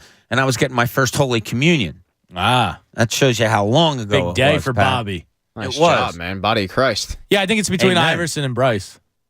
I would go Iverson well over Bryce just because, Yeah, I think he had a bigger impact. yeah, I mean, the impact of AI was. But Bryce is pretty huge. I mean, you can make I the thought case. I've heard you say before that Embiid's the biggest star you've seen in your lifetime. Or could the be. best. I thought he was the best, but now the playoffs have me questioning everything. I think he's the best regular season Sixer I've ever seen. Yes. He's the most talented. Yes. You take him over Iverson and Barkley. I didn't say that now because I'm questioning everything. Regular season. Regular season, yeah. I mean, what that dude's able to do with the basketball at that size It's is freakish. yeah, it's unbelievable. But what Jamie's saying is accurate. He kind of is choked in the playoffs. Well, the only reason I kind of asked and harped on it a little bit is because are we having a case of recency bias? But probably not. But he has because the it's biggest true. drop off in playoff from regular season any MVP's ever had. So I don't think it's being dramatic. Yeah, it's funny. I saw something on Twitter about Jokic averaging triple doubles in the last two series, and in my head before I saw it, I was like, the last person to do it's going to be Wilt, right? And sure enough, like it is amazing how. But here's where, I think if Joel Embiid did face him, he would own him. Wilt? No, Jokic. I had the utmost confidence that the Sixers would win against Denver in the NBA Finals, simply because of that. Yeah. I don't think he'd allow Jokic to do the things that he's doing to other teams right now. And he would do whatever he wanted offensively to him. He would. But he didn't get there. No, because so we can't they have lost that to the conversation. Celtics. Because they couldn't close out 5 minutes of basketball on their home court. Again. Does it still bother you? No, I'm getting over it, Bob. I am fine. I'm doing okay. I'm healing in my own way. Hey, we head into the final stretch of the morning presented by Stretch Zone. You want to relieve sore muscles, increase your flexibility and range of motion? Book your free 30-minute stretch session today at stretchzone.com. I need to get out there. Yeah, you do. Stretch. Have you tried? I haven't. I'm still a little nervous about it because you need to, man. Your back's been like acting up like crazy. It has been acting up like crazy. It's just it goes in and out. So with these disc problems that I have, and I have 2 herniated discs in my lower back, sometimes we'll be good to go, and for the limited stuff that I do, peacocking I'm around okay. here? Yeah. And then sometimes that disc goes out of place. And when it does, you guys, I feel bad for you because you see it. You see me wincing and not being able to stand up. But I'm afraid to get stretched that it'll like kind of jar that disc. Yeah. I mean, no, I think it would help. Yeah. I'm nervous. Well, don't be. We've never done professionals. When we were growing up and stuff like that, stretching wasn't huge. Our high school coach made us do, 5 minutes of stretching. You had, the drills to go through and everything like that. But, Connor was talking about the other day. He came in and he was, James, I don't know if you weren't here for this, I don't think, James. But he comes in one Monday morning and he's kind of dragging a leg. I'm like, you all right? What's the matter, man? And he looks at me, all straight face, serious as can be. I failed to warm up yesterday before my softball game. God. And I was like, really? And he's like, yeah, I mean, we knew we were going to take care of the other team, so we kind of just lollipopped it and went right into the game without my proper stretch first. Oh, God. I never stretch before my games. I was never a huge stretcher. I know when I played in junior college, we didn't, at practice, we were lucky just to get there on time, so we didn't have a huge stretching session. I've never seen a lion stretch before it goes after a gazelle. So until I see that, I ain't stretching. Wow. That's pretty good. Deshaun Jackson said cheetahs don't stretch. They don't. Yeah, it's got a good point They don't. there. So, And you don't see them cramping up or pulling hammies, do you? You do not. Yeah. And, and then you've got Coach over here who stretches before we go live at 6 o'clock. He's got a whole regiment, a routine. It's weird. He takes his pants off, takes his shirt off. He's only sitting there in his socks and his skivvies. It's bizarre. I never saw that. He does that in your studio? He calls me into his room to take pictures of it, and I post it on the website for social media content. Oh. For his furry friends with his pervert goggles. Mm-hmm. You know it. You subscribe, huh? I'm gonna bring in the VR glasses tomorrow. I bet you are. And you can take a look. Don't you have them, Jamie? No, I don't. You said you did. No, I don't. All right, I'm gonna. I could see Jamie diving into them for the girls in like a couple of years. I'm not opposed to them. Diving into them now for another reason. Yeah, they're cool. Yeah, that NBA cool courtside stuff looks cool. Yeah, been on the. What do they cost? The ice too. Like $350. The Oculus, I forget what the newest version of it is. Yeah, they're about $300-400. Well, Yeah, I'll also pretend that I want to get them for sports purposes too. Yes. I'll join you guys. Yeah, I definitely want to get them for that. Nothing else. Definitely not casting couch. No, not at all. $1,000 to $5,000 a day? What? Sounds very interesting. I'm You not have my that. attention, sir. You have my curiosity and that. You guys know that I'm horrible when it comes to timing of things. But we had somebody tweet me saying, "How could none of you guys say you wanted to see the whole Jordan rise in the NBA as one of your things to go back to?" Were we all alive during the Jordan thing? Yeah, we were. I kind of saw most of the tail end of it, but yeah, I mean, I remember when he retired. But we're talking about one game. Like, what game would you pick? The flu game? Well, no, we also talked about careers, remember? Because I said I would love to see the whole career of, like, a Ted Williams. I also said Jackie Robinson. But one Jordan game, if you could see. Probably the flu game. Probably, the flu game would be cool. I wouldn't even go game, whatever it was. Would you go to the national championship game when he was at North Carolina? No, I would go to that practice that they had with Team USA when him and Magic Johnson went at it. Yeah. Oh, they said it was Bobby, the passing of the torch. That's a good answer. Yeah, I think that would be the one that I would like to see. It was funny because when Doug Collins introduced me to Jordan, that's the first thing that popped into my head. Like, I was shaking his hand, and all I could think of was, man, I would have loved to have been at that practice where you guys were going at it for Team USA. Think of the talent that was on that floor. Yeah, it's insane. You could go there and just practice and be like, we got the most talent here. You know, what do we have to practice? They were practicing against each other. Yeah. Like, they weren't practicing to beat Lithuania and Russia and all that stuff. They were practicing to kill each other. Like, that's pretty cool to me. Yeah, that documentary on the Dream Team is very good. Yeah. Yeah. Probably the best basketball team ever assembled. Chunas would probably have some Lithuanian team. I wouldn't agree with them, but it's got to be the best. Bonus. That's got to be by far the best basketball team ever assembled. I don't think it's even close. You kidding me? You had John Stockton coming off the bench. The amount of Hall of Famers you had. It's really the question is how many didn't make the Hall of Fame? It's like Christian Laettner and who else didn't make the Hall of Fame from that team? Might be it. And is Christian Laettner's not in the? He's in the College Basketball Hall of Fame, correct? I'm sure it's all the same. Yeah. Isn't there a College Basketball Hall of Fame? There might be. But I don't know. Isn't it just the Basketball Hall of Fame? It is the Basketball Hall of Fame. The Naismith Basketball Hall of Fame. You can get inducted. I don't know. He could. So Barkley, Bird, Drexler, Ewing, Johnson, Jordan, Malone. Hold on, Johnson. Go back. Magic Johnson? Oh, Magic. Okay. I was thinking. No, I was pretty sure he's in Springfield, Bub. No, I was thinking of who's the guy that played for the Knicks and Charlotte. Big Johnson. Larry Johnson. Grandmama? I was thinking that's who you're talking about. But go Chris ahead. Mullen, Scottie Pippen, David Robinson, John Stockton. Yes, Christian Laettner's the only. Mullen's in, right? He's got to be. I would think so. After his career Laettner's the only non-Hall of Famer. It's a pretty good team. Yeah, I think that's the best team ever assembled. All right, when we get back, we are going to have Tommy Greene joining us on a very, very special anniversary. We'll talk about that in a little bit more Phillies talk when we get back.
On 97.5 The Fanatic, Philadelphia.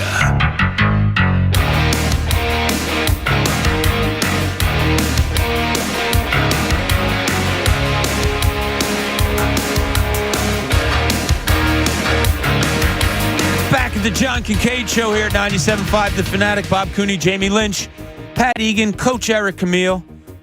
And the man, the myth, and the legend is in the house. Tommy Greene joins us here for the final segment on the John Kincade Show. Tommy, how's it going? How you doing, my friend? I'm doing well. How about you? Well, it's good seeing you again. I got to see you last week. It's been a couple weeks since I seen you. We were on the golf course. Last couple times we've seen each other have been on a golf course, how right? about that? Yeah. It's not a bad place to see one another. All right, it's awesome. Good to see you out there. That's definite. Yeah, Michael B runs a great tournament. That was awesome. That was a great place at French Creek. French Creek's really nice. Yeah. Yes, yeah. Takes you a little while to get out there, but it's well worth. Yeah, Michael runs such a nice tournament, has such great people there, and for such a great cause. So the reason I was wishing Tommy a happy anniversary, you remember this date in 1991 a little bit, I guess, don't you?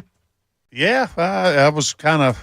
What was I doing at 9:30 in the morning on this date? You know. All right, so it was an afternoon game. Yeah, it was a 12:30, 12:05 or 12:35 game. Yep, because Montreal. speaking of golf, my friend and I were going golfing that day. Yeah. So we get to the parking lot. We tell the starter, we have such and such a time, but the Phillies have a no-hitter going.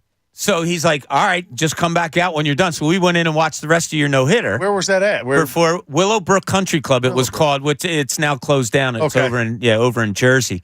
But, remember that day. Awesome. So in 1991, you threw a no-hitter. Yeah, I look back, and I'd never thought about where I was at it, like right now. But before, I probably was already at the ballpark because it was a getaway day. We, had to check out the hotel and everything and get all that stuff straight. So we were up early and, probably had already gone to the ballpark. Yeah. Horrible stadium, right? Yeah, I tell you what. It was horrible to watch on TV. I remember that. Yeah, I mean, especially when there's nobody in it, all the echoes and stuff like that. But it's still to the day.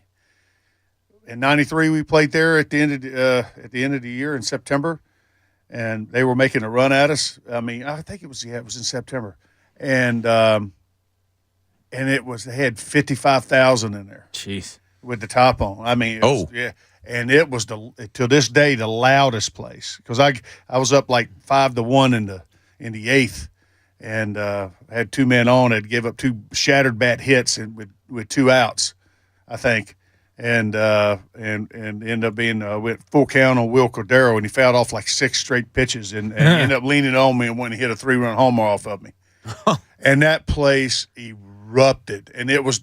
I've never heard anything louder, even in playing in the World Series here in Philly. It was because you were enclosed and it echoed so much in there. It was deafening. It was deafening. So I'm reading here your last inning of your no-hitter. You remember who you faced?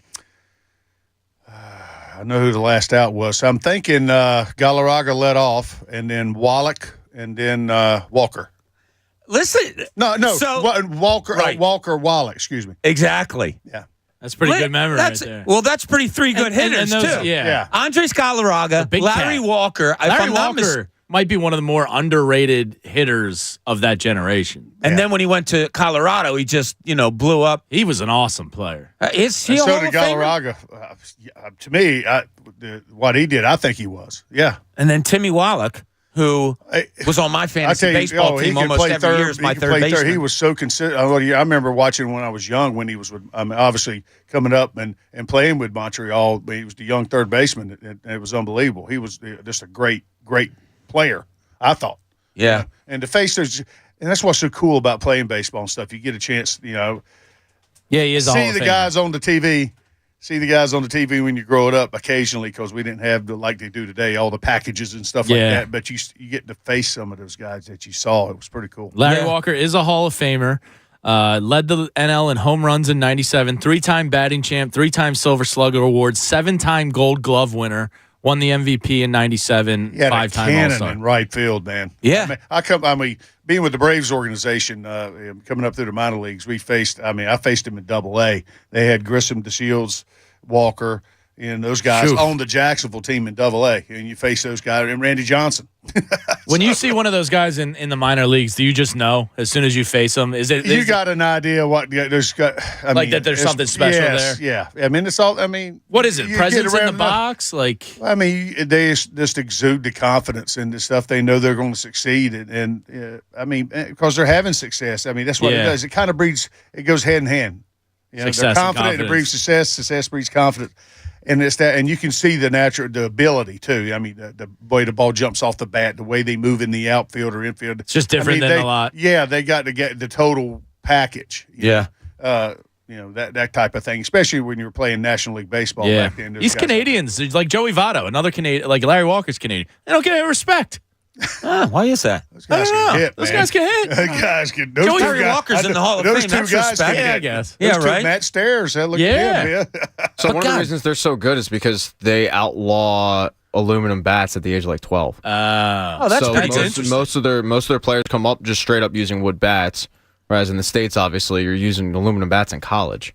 So yeah, I mean, what's the common thread? I mean, you miss with aluminum bat, you still can do some damage. Go. Now, I mean, they've changed things a little bit with the bats. I think in college they're not as hot, I think, or whatever. But still, you don't have to. You didn't have to center it up. Now with a wood bat, for the most part, I know back in the day, you could tell where that sweet spot was, and if you missed it, it just didn't go. But if you hit one on the sweet spot, it went. Yeah. It goes, and some bats are a little bit different than others. You can see the grains and stuff like that. You see some guys get like 5 grains in a bat, that thing, it's going to do some damage. I mean, it's a hard, I mean, it's pretty good. And then you got other guys that gets to poor wood, get like 15 grains or whatever. You can't even see the grains in it. There's so many of them, so those bats kind of shatter pretty quick. Man, I'll tell you, that's a hell of a way to earn a no-hitter.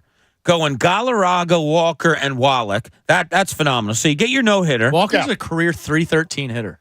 Is he really? He could hit, man. Galarraga might be a career 300 hitter. He might be. He also went to Colorado and maybe upped some of his numbers when, balls were flying around all over there. But then after the game, you throw a no-hitter, you get those 3 guys out. Who interviews you on the field after the game? Oh my God. Was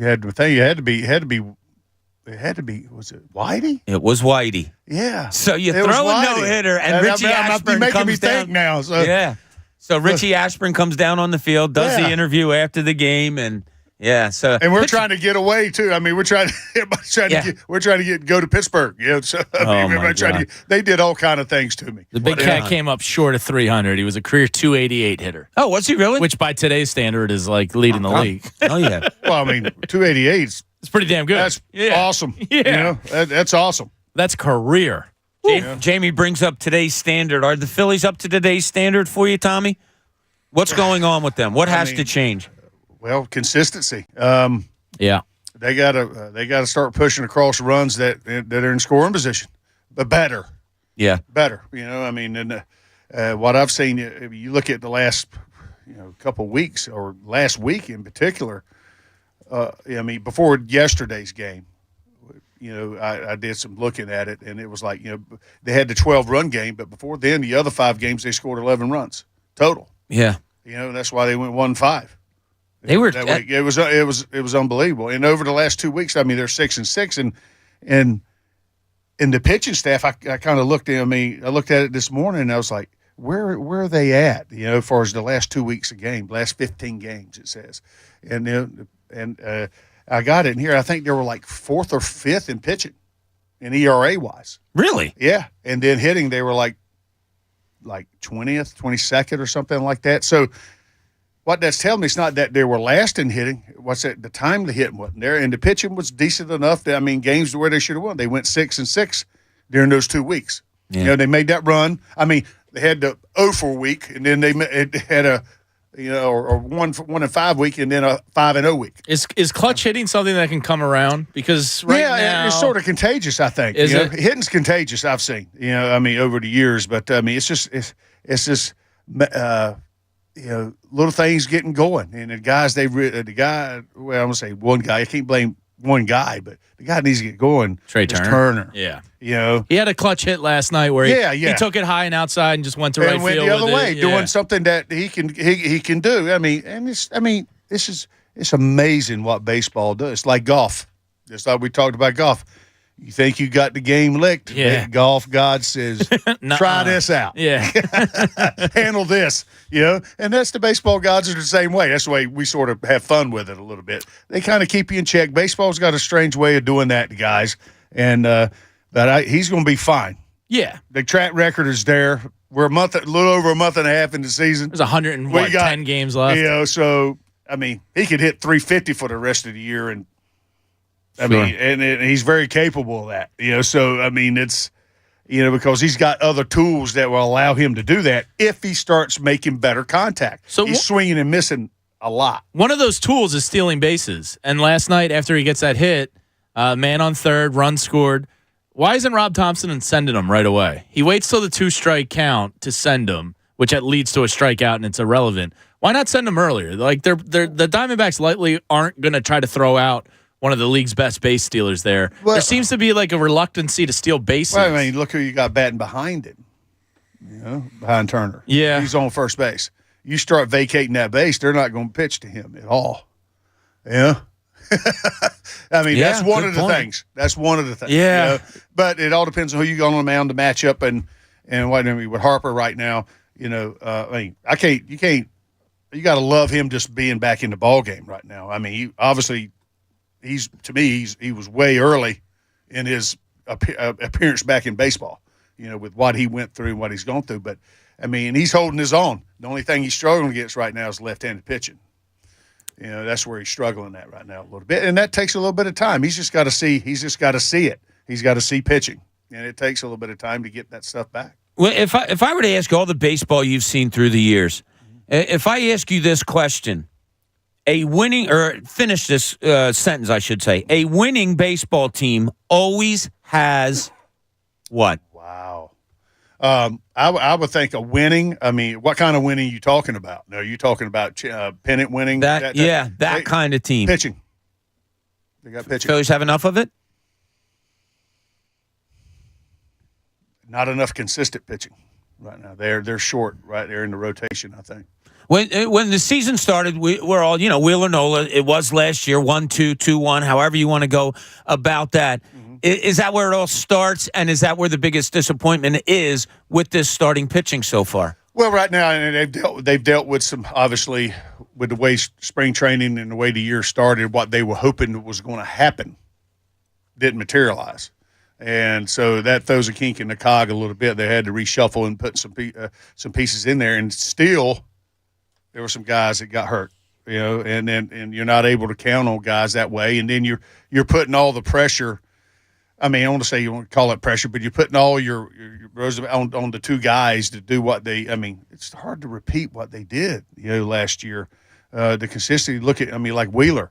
You know, I mean, he's scuffling in his own way. He's making. I mean, you're going to make mistakes, but he's not getting away with any.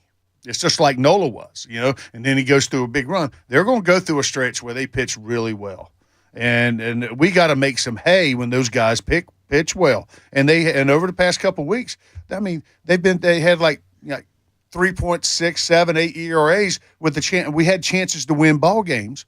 You know, they didn't win any of Wheeler's, and Nola was 2-1. So I mean, you got to make hay with those guys. Not that you got to win all of them, but you need to win like. Wheeler needs to go 2-1 too. So with the counter of that, because you know you get the good performance from Nola on Saturday, Tylon Walker steps up on short rest Sunday. Wheeler's on the mound last night versus an inferior pitcher, and it's kind of one of those games where you can get a little bit of momentum going. Is that kind of like palpable in a locker room when your team ace goes out there and kind of squanders one of those momentum chances? Well, you feel like you got a team ace. Or a guy like Wheeler going out there, you feel very confident you're going to have a chance to win the ball game, which did. Technically was a quality start. Yeah, they did. Yeah, they did. Made a mistake, gave up an earned run. You know, that's starting to creep its head up a little bit. Yeah, Ricky Bo was not fired up. So I mean, starting to rear its head a little bit, and see that's the thing that they were playing better with at the beginning of the year was the defense was doing better. You know, now it's starting. I mean, some things you're seeing that with the cutoff. Throws from the outfield and different Not things covering happen. first base. Yes, and and doing little things that could cost you a run, that could cost you a game. And that kind of stuff last night. With a little error to earn a run at the time, it changes sort of the momentum of a game a little bit. They get that extra run, a little bit breathing room, and stuff happens. But so, what are fundamentals? Like to me, a professional athlete shouldn't have to be reminded on a daily basis to cover first base on a situation like that. It's like little stuff like that. For ever since kind of that 08 through 12 run they had, it seems like the fundamentals here have been lacking. Is that not hammering it enough in spring training? Is that on the players? It's hard for me. It'd be hard for me to criticize and stuff because I'm not down there seeing how they're going about their business every day. I don't think it's lack of effort. It's a trend somebody now. mentioned something to me. Somebody said something to me the other day about, do they take infield anymore before the game? That's kind of what I'm getting at. I think Ricky said that. I don't know. Yeah, Ricky brought that up. We took it all the time. It seemed like, except for like Sundays or something, it's good for the, it was good for the guys that didn't play, the everyday players, to get out there and get some reps and muscle memory, and doing some things, and that type of things. But you look at, on the other side of things, who are we there when they do early work?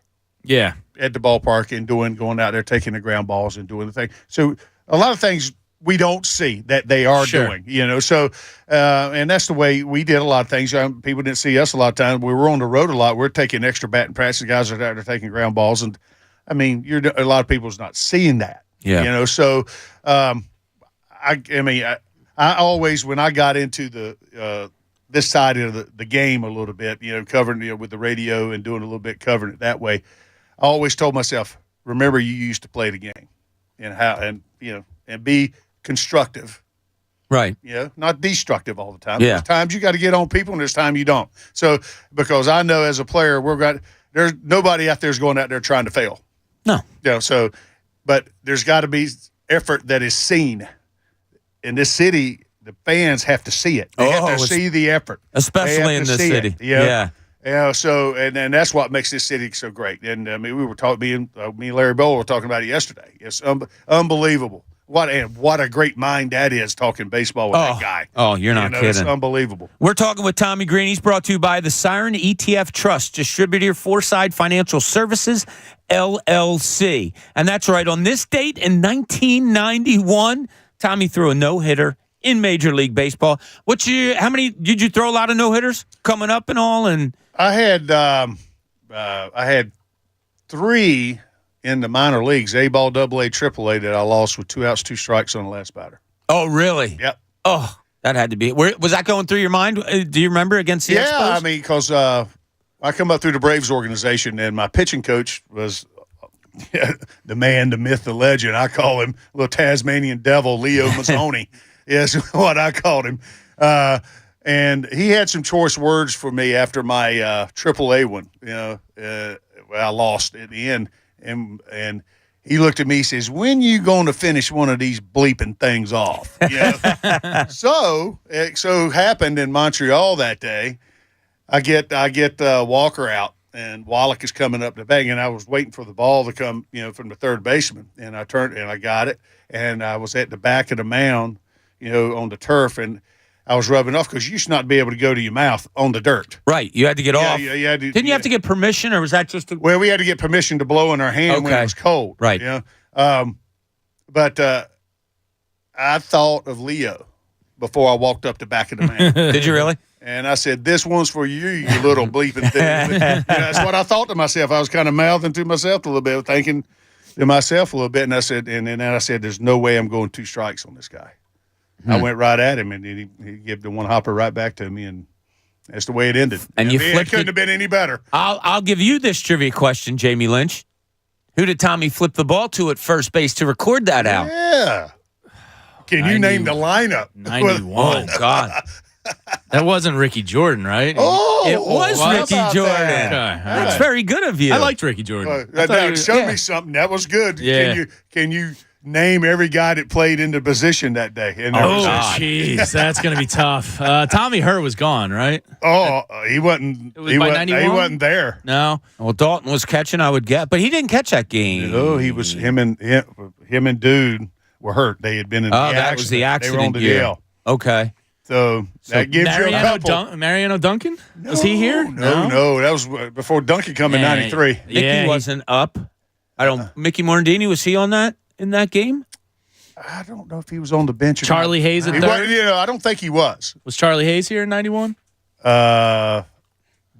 He wasn't playing that game. We'd have to look. I don't think he was there. I know I played with Charlie in '90. Okay. So Charlie caught the no-hit ball when Terry Mulholland, right? Yeah. Nice catch back. That was in August. That was August the year before. So who was catching it? Was it Darren Fletcher, Steve Laker, Doug Lindsay? Darren Fletcher. Yeah. Darren Fletcher caught. He caught your no-hitter. Yep. I don't even remember the name Darren Fletcher from the Phillies. When Dutch got hurt, we had Lakey was the backup. Right. He was, we were throwing to Lakey a lot, but that was a Sunday getaway day, and he had caught the previous two games, so they threw Fletcher in there, and it worked out great because I'm an easy catch if I got your stuff. If I'm locating it, and I'm lively. So who was your shortstop? Was it Dickie Thon or was it Kim Baptiste? Kim Baptiste wasn't there. He was on the '91 roster. I don't know if he might have been all right. He wasn't in the big leagues. And Kruk was up on '91. Yeah, but I'll go through, make it simple for you. All right. Fletcher caught, Jordan at first, right? Here's the guy at second base. He's this guy is a riot. Wally Backman. Oh, yeah, Wally Backman from the Mets. I loved him, man. He was great, and you had Dickie Thon at short. Okay. Third base you would have never got. Rich? Nope. Rod Booker. Wow. You had to hit the Expos with the lineup they threw out there with and you. Guess who was playing? My God. Guess who was playing left? Von Hayes. Nope. Dale Murphy. Nope. You said his name earlier. Kruk? Yeah. Okay. He was playing left? Kruk, he was an outfielder with San Diego. He come in as an outfielder. But he was playing left, and Von Hayes was playing center. Wow. And a guy named Johnny Morris was from St. Louis's organization was playing right. Wow. Who'd you say was in center? Von Hayes. Okay, it was Von Hayes. 5 for 1. Yeah. Wow.